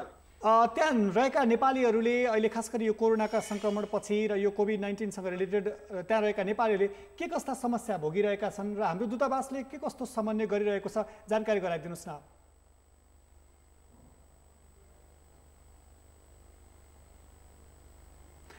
महामहिमजी सुनिरहनु भएको छ हामीलाई? उहाँसँग हामी पुनः पनि जोडिने प्रयास गर्नेछौँ। अब विशेष गरी चाहिँ विदेशमा रहनुभएका, प्रवासमा काम गरिरहनुभएका नेपाली कामदारहरू हुनुहुन्छ। श्रमका लागि जानेहरूको अझ धेरै ठुलो समस्या छ होइन? श्रमका लागि जाँदाखेरि चाहिँ अब युएईले चाहिँ अहिलेको समयमा चाहिँ यदि नेपाली धेरै देशहरूबाट जहाँबाट चाहिँ विदेशी कामदारहरू त्यहाँ छन्, नेपाली मात्र नभइकन यदि देशहरूले चाहिँ केही गरी आफ्नो कामदारहरू फिर्ता लिने व्यवस्था नगरेमा चाहिँ लेबर सम्झौताहरू नै रद्द गर्ने सम्मको पनि सूचनाहरू जारी गरेको छ।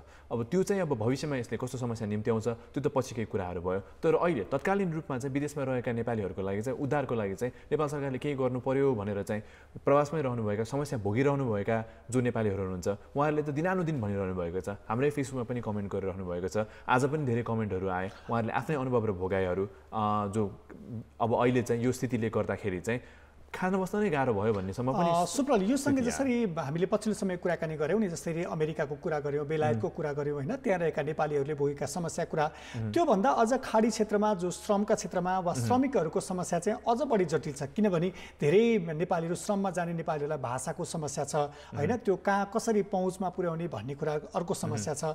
त्यो कतिपय त्यहाँको लिगल स्ट्याटसहरू थाहा हुँदैन, त्यसको प्रोभिजनहरू के कसो फलो गर्ने भन्ने थाहा हुँदैन।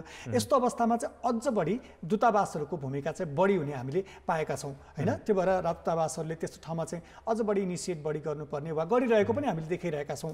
काठमाडौँबाट पनि हाम्रो परराष्ट्र मन्त्रीले कतिपय देशको परराष्ट्र मन्त्रीलाई समकक्षकालाई आफैले कुराकानी गर्नुभएको छ। कतिपय अवस्थामा त्यहाँका राजदूतावासहरूलाई जसरी त्यहाँ प्रोएक्टिभ बनाउनु भएको छ वा त्यसरी समन्वय गर्नलाई निर्देशन दिनुभएको छ। यस हिसाबले पनि प्रवासमा नेपालीहरूको अभिभावक भनेर त आफ्नै दूतावास र अर्को समन्वय गर्ने भनेको एनआरएन हो होइन। यी दुईटा संस्थाहरूले उहाँहरूले चाहिँ त्यहाँ समस्यामा रहेका नेपालीहरूलाई सहजीकरण गर्न चाहिँ ठुलो मद्दत गरिरहेको भूमिका खेलिरहेको निर्वाहको कुराहरू हामीले गरिरहेका थियौँ। त्यही क्रममा चाहिँ कुवेतमा हाम्रो राजदूतसँग कुराकानी गर्ने हाम्रो प्रयास निरन्तर जारी छ। दुर्गा भण्डारीज्यू यहाँले सुनिरहनु भएको छ हामीलाई? उहाँसँगको सम्पर्क राजदूतज्यूसँग हामी सम्पर्क गर्ने प्रयासमै छौँ। अब विशेष त चाहिँ अब विपदमा मात्र होइन, कुनै पनि किसिमको समस्या हुँदाखेरि विदेशमा रहँदाखेरि सबभन्दा पहिले सम्झिने भनेको त अब राजदूतावास नै भयो। अब अहिले चाहिँ यो विपदको घडीमा चाहिँ राजदूतावासको भूमिका चाहिँ झन् महत्त्वपूर्ण देखियो। विशेष त चाहिँ अब क्वारेन्टाइनमा राख्नुपर्नेदेखि लिएर चाहिँ अब नेपालमा कसरी फिर्ता ल्याउने हो भनेर अब नेपालकै हकमा कुरा गर्नु पर्दाखेरि चाहिँ अब हामीले पनि हाम्रो ट्रेन्डिङ टुडेमा पनि यस्ता समाचारहरू राख्यौँ। भुटानको चाहिँ अब नेसनल फ्ल्याग क्यारियर ध्वजावाहक चाहिँ 2 जना भुटान नागरिकलाई मात्र लिनलाई ब्याकवर्ड गरेर लगियो। श्रीलङ्काको पनि ध्वजावाहक नै आएर चाहिँ यहाँ रहेका नेपाली विद्यार्थीहरूलाई लिएर गयो भन्ने कुराहरू आयो। अब यसरी त सबै देशमा सुरु अघि हामीले कुराकानी गर्दाखेरि हाम्रो सोसियल मिडिया कमेन्टमा जस्तै शैशव भट्टराईले राख्नु भएको थियो नि, यो विषय चाहिँ जस्तै ल्याउनु पर्ने एउटा दायित्व छँदैछ, ल्याउँदाखेरिको अर्को खालको समस्या थपिने हो कि वा सङ्क्रमण फैलिने हो कि भन्ने पनि जोखिम रहेको छ। त्यस हिसाबले जसरी हुन्छ आफ्ना नागरिकहरू जो फेरि हामी रेमिटेन्समा आधारित हाम्रो अर्थतन्त्र छ, ती रेमिटेन्स पठाउने नेपालीहरूको सुरक्षाका विषयमा हामीले कहीँ पनि सम्झौता गर्नै मिल्दैन, गर्न हुँदैन भन्ने खालको कुरा पनि आएको छ होइन। अर्कोतर्फ चाहिँ नेपाल ल्याइसकेपछि अपनाउनु पर्ने सावधानी कुरा जस्तै क्वारेन्टाइनमा राख्ने होला होइन, उहाँहरूको परीक्षणलाई अलिकति प्रभावकारी बनाउने कुरा होला होइन, त्यस्तो विषयमा वा विदेशमै रहँदा पनि उनीहरूको खाने बस्ने कुरादेखि लिएर उनीहरूको स्वास्थ्य उपचारदेखि लिएर यस्ता कुराहरूमा चाहिँ अलिकति त्यहाँ रहेका दूतावासहरूले त्यहाँका सरकारवाला त्यहाँको सरकार होइन, जस्तै हाम्रो यहाँ पनि उच्च स्तरीय राजनीतिक संयन्त्र मार्फत पनि कतिपय कुरा छ। हाम्रो प्रधानमन्त्रीले कतिपय देशका राजदूतहरू कतिपय देशका कुरा पनि आइरहेको छ होइन। दुर्गा सर फेरि हाम्रो सम्पर्क हुनुहुन्छ। महामहिमज्यू यहाँलाई फेरि स्वागत छ। नमस्कार। त्यहाँ रहेका नेपालीहरूको अवस्था र यहाँहरूले गरिराख्नु भएको पहलको विषयमा जानकारी गराइदिनुहोस् न। यहाँ चाहिँ अब कोरोना भाइरसको सङ्क्रमण बढ्दै जाँदाखेरि अब नेपालीहरूमा किसिमको त्रास त छ। अब यो विश्वव्यापी रूपमा नै यसको प्रभाव बढिरहेको बेलामा यो हुनु स्वाभाविकै पनि देखिन्छ। तर हामीले नेपाली समुदायलाई चाहिँ यसबाट नआत्तिन र यसमा चाहिँ धैर्यता र साथ रहनको लागि, उच्च मनोबलका साथ रहनको लागि भनेर उहाँलाई हामी अनुरोध गरिरहेका छौँ। र उहाँलाई चाहिँ नि यहाँ कुवेत सरकारले चाहिँ जुन जारी गरेको निर्देशनहरू छ, विश्व स्वास्थ्य सङ्गठनले चाहिँ जुन जारी गरेको मापदण्डहरू छ त्यसलाई फलो गर्नु पर्यो। कोरोना भाइरसको चाहिँ यो नियन्त्रण सम्बन्धमा विभिन्न चाहिँ नि एउटा आधिकारिक स्रोतहरूबाट जारी भएका जुन सूचनाहरू हुन्छन्, निर्देशनहरू हुन्छन्, त्यसलाई पालन गरौँ र चाहिँ हामी उच्च मनोबलका साथ रकम भनेर हामी उहाँहरूलाई भनिरहेका छौँ र उहाँहरूले यसलाई चाहिँ पालन गरिरहनुभएको अवस्था छ।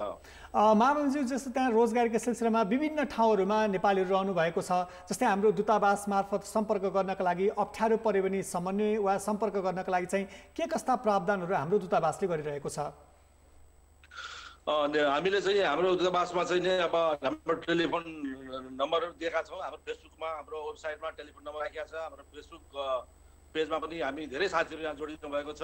त्यस्तै हामी दूतावासमा हटलाइनको व्यवस्था पनि गरेका छौँ। हाम्रो इमेल मार्फत पनि हामीले सूचनाहरू पठाउन सकिन्छ र हामी चाहिँ नि त्यसलाई उहाँहरूको चाहिँ नि के कस्ता समस्याहरू छन्, के कस्तो अप्ठ्यारो परिरहेको छ त्यो कुराहरू चाहिँ नि हामी कहाँ खबर गर्नु भनेर हामीले चाहिँ सूचनाहरू विज्ञप्तिहरू पनि पटक निकालिरहेका छौँ र हामीलाई चाहिँ केही अप्ठ्यारो परेको खण्डमा उहाँहरूले चाहिँ ती सञ्चार माध्यमहरूबाट चाहिँ हामीलाई खबर गरिरहनु भएको छ, आफ्ना समस्याहरू टिप्पण गरिरहनु भएको छ र हामी त्यो समस्याहरूलाई चाहिँ नि हामीले सक्दो रूपमा त्यो समाधानको लागि चाहिँ नि प्रयत्न गरिरहेका छौँ।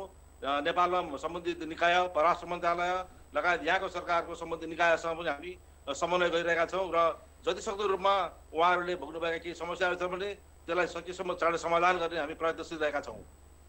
दुर्गाजी, अब कुवेतको विषयमा कुरा गर्दाखेरि चाहिँ अहिले चाहिँ अब 7,000 नेपाली चाहिँ जो गैर कानुनी रूपमा बसिरहनु भएको अनुमान गरेको थियो, त्यसमध्ये चाहिँ 3500 जनाले चाहिँ यो अहिले ट्राभल डकुमेन्ट चाहिँ नेपाली दूतावासले नै व्यवस्थापन गरिएको छ। त्यो त एकदमै सकारात्मक कदम भयो। अरू नेपालीहरू चाहिँ उहाँहरू पनि तपाईँहरूको पहुँचमा हुनुहुन्छ कि उहाँहरूको पनि खोजी भइरहेको छ कि उहाँहरू आउन चाहनुहुन्न कि? हामी नेपाली समुदायको एकदम नजिकमा रहेका छौँ र अहिले चाहिँ नि कुवेत सरकारले गत महिना मार्च महिनामा चाहिँ नि एउटा एमनेस्टीको घोषणा गरेको थियो। त्यसमा चाहिँ 3वटा मुख्य चाहिँ एउटा आकर्षण प्रस्ताव गरेको थियो। एउटा चाहिँ नि विशेष गरेर चाहिँ यो भिसा चाहिँ सकिएर नवीकरण गर्न नपाइकन गैर कानुनी भएका र आफ्नो साबिकको रोजगारदाताकोबाट चाहिँ पलायन भएर अन्यत्र गएका 2 क्याटेगोरीका चाहिँ कामदारहरूलाई चाहिँ नि माफी दिने भन्ने जुन नीति अघि सार्यो, त्यस नीति अनुसार चाहिँ नि धेरै नेपाली साथीभाइहरूले चाहिँ नि नेपाल फर्कने चाहिँ इच्छा राख्नुभयो। त्यसमा चाहिँ लगभग 2600 यति राजधानी यो ट्राभल डकुमेन्ट चाहिँ नि हामीले जारी गरेका छौँ र अझै धेरै साथीभाइहरू चाहिँ केही साथीहरू चाहिँ आफ्नो राजधानी मार्फतै राजधानीको आधारमा चाहिँ फर्किने क्रममा हुनुहुन्छ। राजधानी हुनेको लागि ट्राभल डकुमेन्ट जरुरी पर्दैन। त्यसकारण यो सङ्ख्या कति छ हामी एकदिन गर्न सक्दैनौँ अहिले, किनभने राजधानी हुनेहरूले एम्बेसीमा आइरहनु पर्दैन थियो। उहाँहरूले सोझै आवेदन केन्द्रमा गएर आफ्नो नाम दर्ता गर्न सक्नुहुने भएको हुनाले त्यो सङ्ख्या ठ्याक्कैमा भन्न सक्दिनँ। तर चाहिँ ट्राभल डकुमेन्ट लिनेको सङ्ख्या लगभग 2600 चाहिँ यहाँ छ र त्यसमा चाहिँ अब उहाँहरू चाहिँ अहिले यसो बुझ्दाखेरि 2500 देखि 3000 को बिचमा भनौँ न, त्यति चाहिँ नेपालीहरू अहिले चाहिँ नि फर्किने हो कि जस्तो हामीले अनुमान गरेका छौँ। किनभने ट्राभल डकुमेन्ट लिएकाहरू पनि त्यहाँ अब फिङ्गरप्रिन्टबाट कतिपय जान सक्ने अवस्था हुनुहुन्न, कतिपयको चाहिँ नि अब चाहिँ नि भिसाहरू चाहिँ नि को अवधि रहेको पनि हुनसक्छ। त्यो चाहिँ पछि फिङ्गरप्रिन्टबाट पत्ता लाग्ने हुनाले त्यस्ता मानिसहरू फिल्टर हुनुहुन्छ त्यहाँ नि। त्यसो भएको हुनाले चाहिँ नि हामीले विचार गर्दाखेरि 2500 देखि 3000 को हाराहारीमा चाहिँ फर्किने क्रममा हुनुहुन्छ जस्तो लागेको छ। यति ठुलो सङ्ख्यामा नेपालीहरू फर्किन जुन इच्छा जाहेर गर्नुभएको छ, यस्तो अवस्थामा अहिले हवाई उडानहरू प्रतिबन्ध लगाएको अवस्था छ। त्यहाँबाट उडान अनुमति पाउनको लागि वा यहाँ ल्याउनका लागि चाहिँ के कस्ता जटिलताहरू छन् र यसमा यहाँहरूले कसरी समन्वय गरिराख्नु भएको छ? यो एमनेस्टीको कार्यक्रम घोषणा गर्दाखेरि नै कुवेत सरकारले भनेको थियो जब 3टा जुन मेन मैले भने तपाईँलाई 3वटा चाहिँ मेन आकर्षण मध्येमा एउटा चाहिँ के थियो भने उहाँहरूलाई भिसा नवीकरण नगरे बापत जुन तिर्नुपर्ने जुन छ यो जरिमाना हुन्छ, जरिमाना चाहिँ नि मिला गर्ने अनि उहाँहरूलाई आफ्नो देशसम्म यहाँकै सरकारकै तर्फबाट चाहिँ उहाँ पुर्याइदिने र तेस्रो कुरा के हो भने पछि परिस्थिति अनुकूल भइसकेपछि उहाँहरूसँग अरू ठुलो कुनै मुद्दाहरू रहेछ भने फेरि फर्केर आएर यहाँ रोजगार गर्न पाउने, यो 3वटा कुरा अघि सारेर यो एमनेस्टी कार्यक्रम अगाडि आएको थियो। त्यसो भएको उहाँले यसलाई कुवेत सरकारले नै आफ्नो अनुकूल मिलाएर परिस्थिति मिलाएर उहाँहरूलाई चाहिँ नेपालसँग पठाइदिनुहुन्छ भन्ने हामीलाई लागेको छ। र यसमा के छ भनेदेखि सरकारले यो कार्यक्रम ल्याउँदाखेरि नै अप्रिल 1 देखि 30 सम्म आवेदनका लागि विभिन्न मुलुकका लागि विभिन्न मिति तय गरेको थियो। जसअनुसार 1 अप्रिलदेखि 5 सम्म चाहिँ फिलिपिनो, त्यसपछि एप्लाई गर्नुभयो, त्यसपछि 6 देखि 10 सम्म चाहिँ इजिप्सियनले गर्नुभयो, त्यसपछि गएर 11 देखि 15 सम्म बङ्गलादेश, त्यसपछि का 5 दिनमा इन्डिया, त्यसपछि का अरू 5 दिनमा श्रीलङ्का, 26 देखि चाहिँ 30 सम्म अदर नेसनालिटिज भनेर भनेकोमा नेपाल लगायत अरू मुलुकहरूले पनि नेपाल फर्कनलाई आवेदन गरेको हो। त्यसकारण हामीभन्दा पहिले एप्लाई गर्नुहुनेहरू पनि अहिले शिविरमा बसिरहनु भएको छ। उहाँहरू पनि आफ्नो मुलुकतिर फर्किने क्रममा हुनुहुन्छ र फर्किने प्रतीक्षामा हुनुहुन्छ।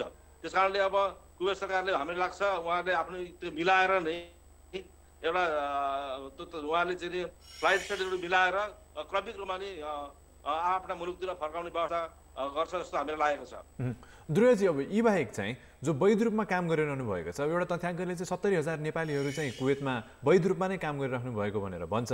यी नेपालीहरू उहाँहरूलाई चाहिँ अहिलेको समयमा कस्तो समस्या परेको छ? कोही चाहिँ अब समस्या लिएर तपाईँको माझ आउनु भएको छ कि छैन राजदूतावासमा?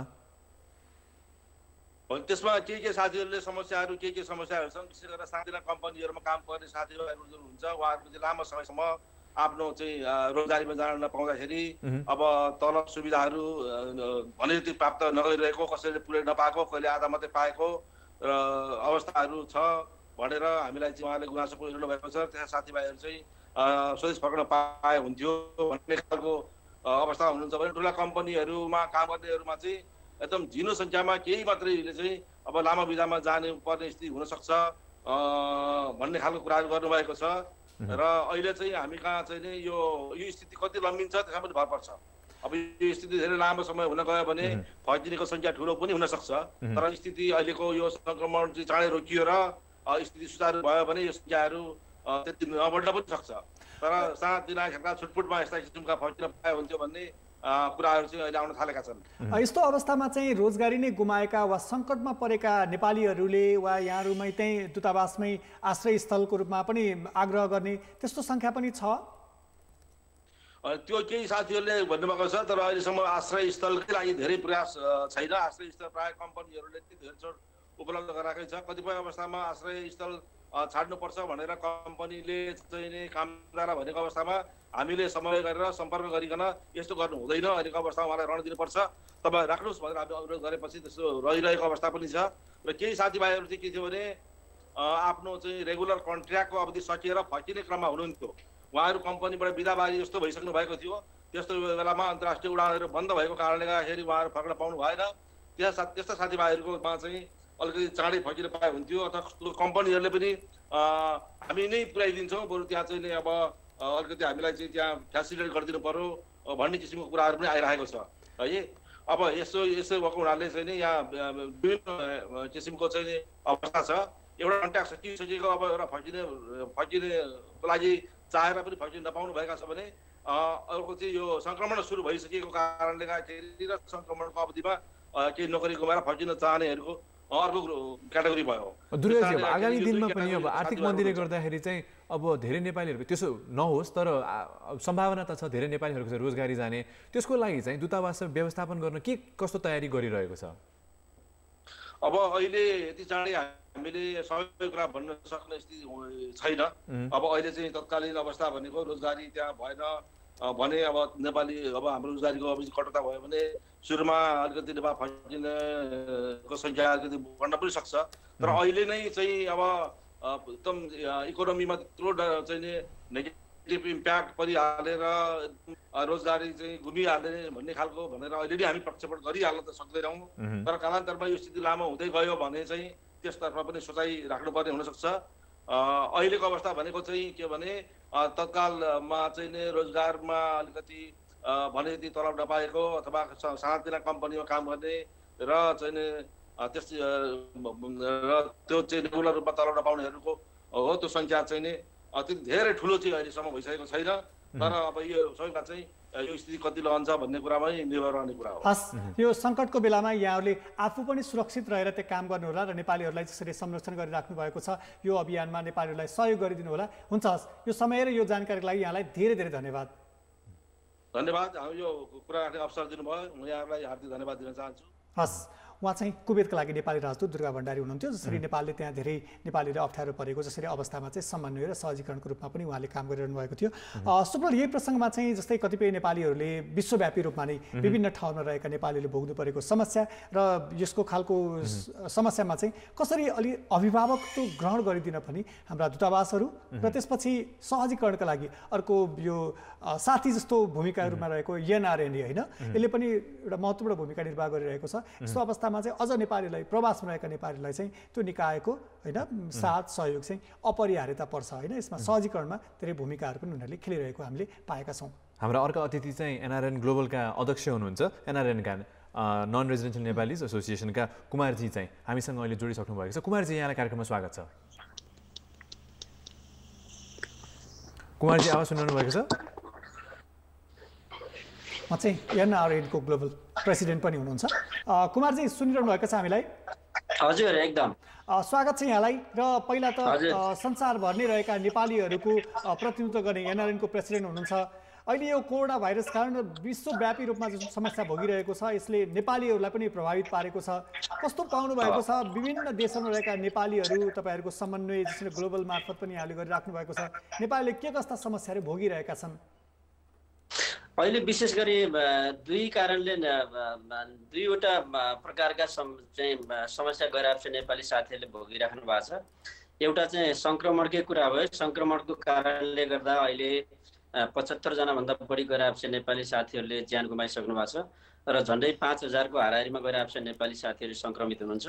अब त्यसै गरी यसले ल्याएको प्रभावमा अहिले धेरै गइरहेको छ नेपाली मजदुर साथीहरू, श्रम अनि विद्यार्थी साथीहरू, उहाँहरू चाहिँ अब अहिले आफ्नोले रोजगारी गुमिसकेपछि बस्ने खाने ठाउँको अभावमा तडपिराख्नु भएको छ र धेरै गइरहेको छ नेपाली साथीहरू फर्केर नेपालै जान चाहिरहेको अवस्था छ।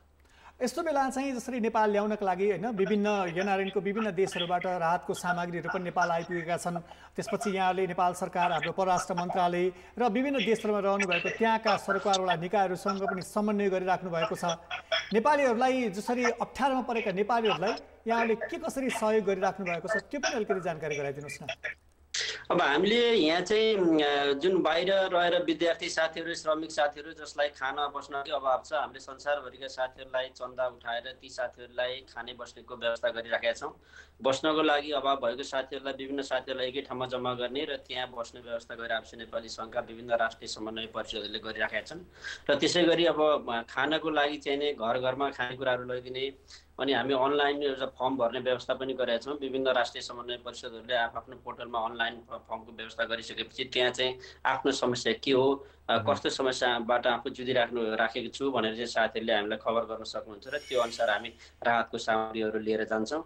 र त्यसै गरी एउटा अर्को हाम्रो चाहिँ स्वास्थ्य समिति पनि छ। त्यो स्वास्थ्य समितिले चाहिँ हरेक हप्ताको एकचोटि हामी दैनिक त्यो हप्तेको एउटा बुलेटिन पनि निकाल्ने गर्छौँ र त्यो बुलेटिनमा संसारभरिका गैर चाहिँ नेपाली साथीहरूको अवस्था के छ, उहाँहरू के गरिराख्नु भएको छ, उहाँहरूलाई कस्तो खाले राहतको आवश्यकता परिराखेको छ भन्ने कुराको पनि एउटा बुलेटिन हामीले हप्ताको एकचोटि निकाल्ने गरेका छौँ।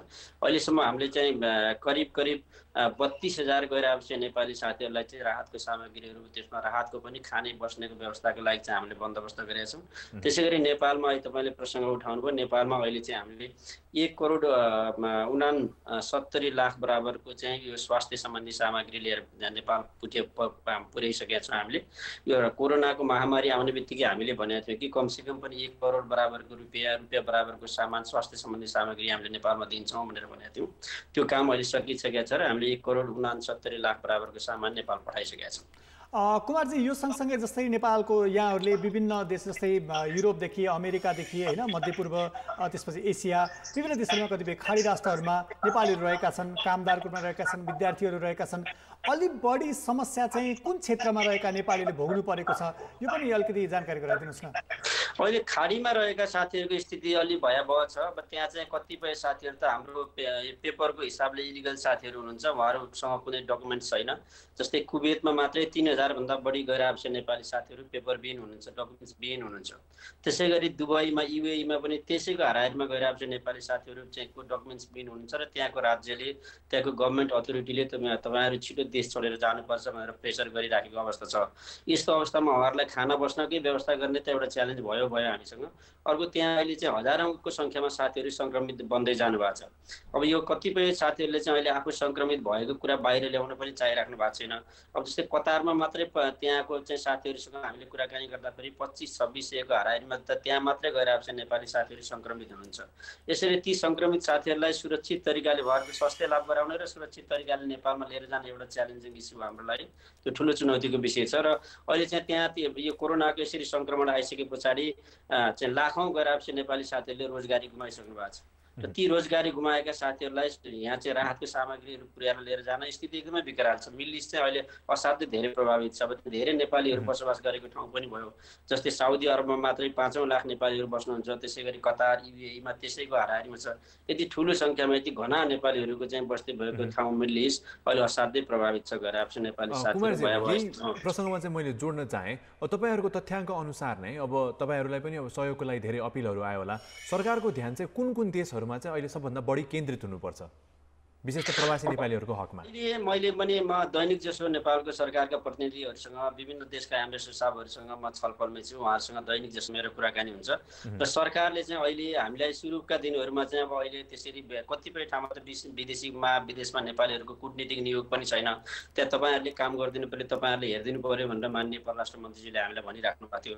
र केही दिन अगाडि चाहिँ एउटा श्रमिकहरूले नै जम्मा गरेको एउटा श्रमिक कल्याणकारी कोष भन्ने छ, त्यहाँ झन्डै 10 अर्ब रुपियाँ बराबर पैसा जम्मा भएर बसेको छ। सरकारले चाहिँ त्यो उच्च स्तरीय समिति जुन हो कोरोना नियन्त्रण सम्बन्धी, त्यो समितिले चाहिँ त्यही पैसाको परिचालन गरेर भए पनि विदेशमै खाना बस्नको लागि व्यवस्था गर्न सक्ने साथीहरूलाई त्यहीँ व्यवस्था गर्ने र नसक्ने अवस्थामा चाहिँ चरणबद्ध रूपमा नेपालमा लिएर आउने भनेर चाहिँ निर्णय गरेर छ। अहिले त्यो समितिले त्यो क्याबिनेटबाट अनुमोदन हुन बाँकी छ। हामी त्यसैको प्रतीक्षामा छौँ। म दिनदिनै जस्तो चाहिँ विभिन्न देशका राजदूतजीहरूसँग पनि सम्पर्कमा छु। उहाँहरूले चाहिँ अब चरणबद्ध रूपमा नेपालमा हामी लिएर जान्छौँ नेपाली नागरिकहरूलाई भनेर हामीलाई आश्वासन दिइराख्नु भएको छ। कुमारजी अघि मात्रै हामीले कुवेत स्थित नेपाली राजदूतसँग पनि कुराकानी गऱ्यौँ। त्यहाँ पनि रहेका नेपालीहरूले रोजगारीको कुरा, त्यसपछि अनडकुमेन्टेडहरूदेखि लिएर धेरै नेपालीहरूको समस्याको विषयमा कुराकानी गऱ्यौँ। अर्को चाहिँ जस्तै विभिन्न देशहरूमा यहाँले समन्वय गरिरहँदाखेरि चाहिँ कतिपय नेपालीले रोजगारी गुमाएर बस्नु परेको अवस्था छ, कति घर फर्किन चाहेर नपाएको अवस्था छ। त्यसले चाहिँ नेपालमा पर्ने प्रभाव, साथसाथै नेपालमा रहेका उनीहरूका आफन्त अभिभावकहरूमा एउटा खालको अन्योलता पनि देखिन्छ। यस्तो अवस्थामा चाहिँ एनआरएनए जसले नेपालीहरूको एउटा अभिभावकत्व, एउटा सहजीकरणमा भूमिका पनि खेलेको छ, त्यसको अध्यक्षको नाताले के भन्नुहुन्छ? के उहाँहरूको लागि के छ यहाँहरूको सन्देश? होइन, पहिले चाहिँ संसारभरि नै एउटा रोगको सङ्क्रमण सँगसँगै एउटा वैज्ञानिक त्रास पनि संसारभरि ल्याइराखेको छ। त्यसमा धेरै मान्छेहरू चाहिँ आत्तिराख्नु भएको छ, अभिभावकहरू पनि आत्तिराख्नु भएको छ। हामीले हजारौँ कलहरू रिसिभ गरिसकेका छौँ, एउटा हटलाइनको व्यवस्था हामीले गरेका थियौँ र त्यहाँ हजारौँ फोनहरू हामीलाई आइसकेका छन्। अब यस्तो अवस्थामा मैले चाहिँ नि सरकारसँग पनि, माननीय परराष्ट्र मन्त्रीजीसँग पनि मैले धेरै चरणमा कुराकानी गरेको छु। यसरी धेरै समय गइरहेको नेपाली साथीहरूलाई बाहिर राख्न सक्ने अवस्था छैन। नेपाल चरणबद्ध रूपमा फर्काउनुपर्छ भनिसकेपछि सरकार पनि त्यसको तयारीमा लागिसकेको छ र मलाई परराष्ट्र मन्त्रीज्यूले हामी त्यसको तयारीमा लागिसकेका छौँ, ढुक्क हुनुहोस् भनेर भन्नुभएको छ। म केही समय धैर्यता गरिदिनु हुनुको निम्ति, धैर्य राखिदिनु हुनुको निम्ति म सबै गैर आपसी नेपाली साथीहरू र सम्बन्धित उहाँका परिवारजनहरूलाई हामी चाहिँ आग्रह गर्न चाहन्छु। हामी यसमा एकदमै लागि परेका छौँ। विदेशको कुनै पनि हाम्रो गैर आपसी नेपाली साथीहरू बिचल्लीमा पर्ने अवस्था हामी आउन दिने छैनौँ। त्यसमा ढुक्क रहन हुनुको निम्ति म आग्रह गर्न चाहन्छु। कुमारजी, अब यही क्रममा चाहिँ हामीले हाम्रो दर्शकहरूको अघि यही कार्यक्रमको दौरानमा नै आएका केही कमेन्टहरू चाहिँ राख्न चाहेँ मैले। गोविन्द शर्माजीले चाहिँ अब दुबईबाट हामीलाई मेसेज पठाउनु भएको छ। टुरिज्म कम्पनीमा जब गर्थेँ, अहिले टुरिज्म जिरो छ, अनपेड लिभमा कतिन्जेल बस्न सकिन्छ र धेरैजना छन्, केही गर्नु पर्यो सरकारले भनेर चाहिँ उहाँले भन्नुहुन्छ। त्यसै गरी अब सागर कार्कीजीले चाहिँ अब जापानबाट लेख्नुभयो, हामीलाई काम छैन, रोजगार छैन, दिन प्रतिदिन सम्पूर्ण नेपालीहरूमा दुःख पर्दैछ, खानाका लागि आर्थिक मार परेको छ भनेर उहाँले भन्नुहुन्छ। अब उहाँहरू त प्रतिनिधि पात्र हुनुभयो, उहाँ जस्ता त थुप्रैजना नेपालीहरू चाहिँ अहिले चाहिँ विशेष त कामको सिलसिलामा जो जानुभएको छ, प्रवासमा कामदार वर्ग, उहाँहरूलाई चाहिँ अब विशेष समस्या परेको छ। उहाँहरूको लागि चाहिँ अब विशेष तपाईँहरूले अब अघि हामीले हरिबोलजीसँग कुरा गर्दाखेरि चाहिँ फन्डिङहरू गरिरहनु भएको छ, उहाँहरूले अनलाइनबाटै क्राउड फन्डिङको अवधारणा ल्याउनु भएको छ भन्ने कुरा राख्नुभयो। यहाँहरूले चाहिँ अब तपाईँ अध्यक्ष भएको नाताले चाहिँ उहाँहरूलाई चाहिँ कसरी सम्बोधन गर्नुहुन्छ, उहाँहरूलाई चाहिँ अब आश्वासन कसरी दिन सक्नुहुन्छ? दीर्घकालीन समाधान भनेको त नेपालमै जाने हो, नेपालमै लिएर जाने हो, त्यसको अर्को कुनै विकल्प छैन। अहिले क्षणिकको लागि, तत्कालको लागि साथीहरूलाई खाना र बस्नको समस्या भएका साथीहरूलाई हाम्रो विभिन्न राष्ट्रिय समन्वय परिषदहरू छन्। तपाईँले त्यहाँ युएईको नाम लिनुभयो, दुबईको नाम लिनुभयो, त्यसै गरी जापानको नाम लिनुभयो। त्यहाँ हाम्रो राष्ट्रिय समन्वय परिषदहरू असाध्यै सक्रिय छन् र उहाँहरू रात दिन नभनिकन त्यहाँ सामानहरू सप्लाई गरिराख्नु भएको छ, खाद्य पदार्थहरू सप्लाई गरिराख्नु भएको छ र कतिपय ठाउँमा रकम अभाव भएको ठाउँमा हामीले अन्तर्राष्ट्रिय समन्वय परिषदबाट नै चाहिँ एउटा क्राउड फन्डिङको व्यवस्था त्यहाँ पैसाहरू पठाइराखेका छौँ। अहिले तपाईँ भोकै बस्नुपर्ने अवस्था आउँदैन, तपाईँ चाहिँ सडकमा बस्नुपर्ने अवस्था पनि आउँदैन। हाम्रो राष्ट्रिय समन्वय परिषदलाई सम्पर्क गरेर त्यहाँ उहाँसँग सम्पर्क रहनु हुनको निम्ति म संसारभरका सम्बन्धित सबै देशका गैर आपसी नेपाली साथीहरूलाई आग्रह गर्न चाहन्छु, कृपया हाम्रो राष्ट्रिय समन्वय परिषदहरूलाई सम्पर्क गर्नुहोला। हस्, यो महत्त्वपूर्ण जानकारी, यो समयका लागि यहाँलाई धेरै धेरै धन्यवाद कुमारजी।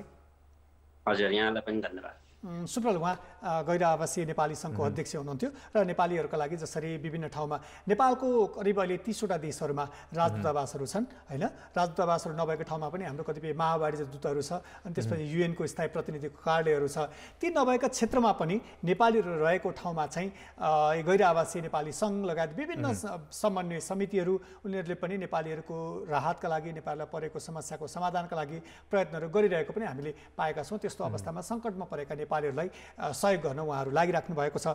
यही क्रममा चाहिँ अब नेपालीहरू, अघि हामीले एउटा प्रश्न पनि उठायो होइन, कुनै ठाउँबाट नेपाली ल्याएपछि फेरि अरू ठाउँबाट वाइ नट भन्ने खालको कुराहरू पनि आएको छ। त्यसमा अप्नाउनु पर्ने सावधानी कुरा, फेरि यहाँ नेपाली ल्याउँदाखेरि सङ्क्रमणसहित आयो र यो फैलियो भने अर्को जोखिमको कुरा, ती सबै कुरालाई मध्यनजर गर्दै सरकारले उचित कदम लिनेछ भन्ने पनि हामी अपेक्षा गरौँ। परराष्ट्र मन्त्रीज्यूले पनि कतिपय सन्दर्भमा भन्नुभएको छ, नेपालीहरू जहाँ छन् त्यहाँ अहिले हामी समन्वय गरिरहेका छौँ व्यवस्थापनका लागि, र पछि त्यस्तो अप्ठ्यारो पर्दाखेरि नेपाल ल्याउन पनि हामी गृहकार्य गरिरहेका छौँ पनि भनिरहनु भएको छ। जुन कुरा एनआरएनका अध्यक्षले पनि परराष्ट्र मन्त्रीज्यूसँग कुराकानी यस्तो तयारी रहेको पनि भन्नुभएको थियो।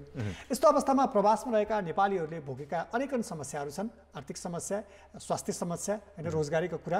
यो कोरोनाको प्रत्यक्ष प्रभावबाट पनि अब धेरैजनालाई समस्या परेकै छ कोरोनाको प्रत्यक्ष प्रभावले गर्दा। तर कोरोना बाहेक चाहिँ अब यो लकडाउनले गर्दाखेरि चाहिँ अरू निम्तिका समस्याहरूले चाहिँ उहाँहरूलाई अब अलिकति मार परेको हो कि भन्ने चाहिँ अब यहाँ प्रतिनिधि पात्रहरूको कमेन्टबाट नै थाहा हुन्छ। अब विशेष त अब आउने दिनमा चाहिँ अब लकडाउन अलिकति खुकुलो भएर अन्तर्राष्ट्रिय विमानस्थलै हाम्रो चल्न थाल्यो भने पनि जो नेपालीहरू आउनुहुन्छ उहाँहरूले आफैले चाहिँ अब सरकारले व्यवस्था अब कतिलाई मात्र गर्न सक्ने भन्ने पनि हुन्छ। अब व्यवस्थापनको लागि पनि चुनौती छ, सबैलाई सरकारी क्वारेन्टाइनमा राखेर त सकिँदैन। तर जो विदेशबाट अब आउने आगामी दिनमा आउनुहुन्छ उहाँहरूले चाहिँ आफैले चाहिँ सतर्कताहरू चाहिँ अपनाउनु पर्यो। अब मास्कको प्रयोग चाहिँ एयरपोर्टदेखि प्लेनमा बस्दा, एयरपोर्ट त झन् भिडभाड हुने ठाउँ, एयरपोर्टदेखि लिएर प्लेनमा बस्दाखेरि प्लेन ल्यान्ड भइसकेपछि घरसम्म पुग्दाखेरि पनि मास्क चाहिँ प्रयोग गरिदिनु पर्यो। त्यसै गरी अब साबुन पानीले हात धुने, ह्यान्ड सेनिटाइजरहरूको कुरा त हो। र 2 हप्ता चाहिँ कम्तीमा 2 हप्ता चाहिँ घरमै बसिदिनु पर्यो भनेर चाहिँ अब हामीले चाहिँ अब आगामी दिनमा लकडाउन खुकुलो भइसकेपछि एयरपोर्ट खोलिसकेपछि पनि फर्किनेहरूलाई चाहिँ अर्को चाहिँ कस्तो भने प्रवासमा रहेका नेपाली र प्रवासमा रहेका नेपालीका परिवार र आफन्तहरूलाई चाहिँ अहिले मानसिक समस्या पनि एउटा खालको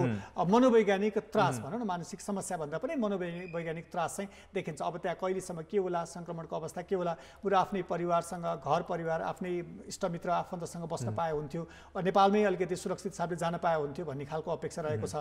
त्यस्तो अवस्थामा चाहिँ पक्कै पनि नेपाल सरकारले उचित निर्णय गरिन्छ भने हामीले पहिला पनि कुराकानी गऱ्यौँ। हाम्रो दूतावासहरूले पनि काम गरिरहेको छ, हाम्रो मन्त्रालय पनि सहजीकरण गरिरहेको छ र त्यहाँ रहेका अधिकारीहरूलाई नेपाली समकक्षहरूले पनि प्रयत्नहरू गरिरहेका छन्।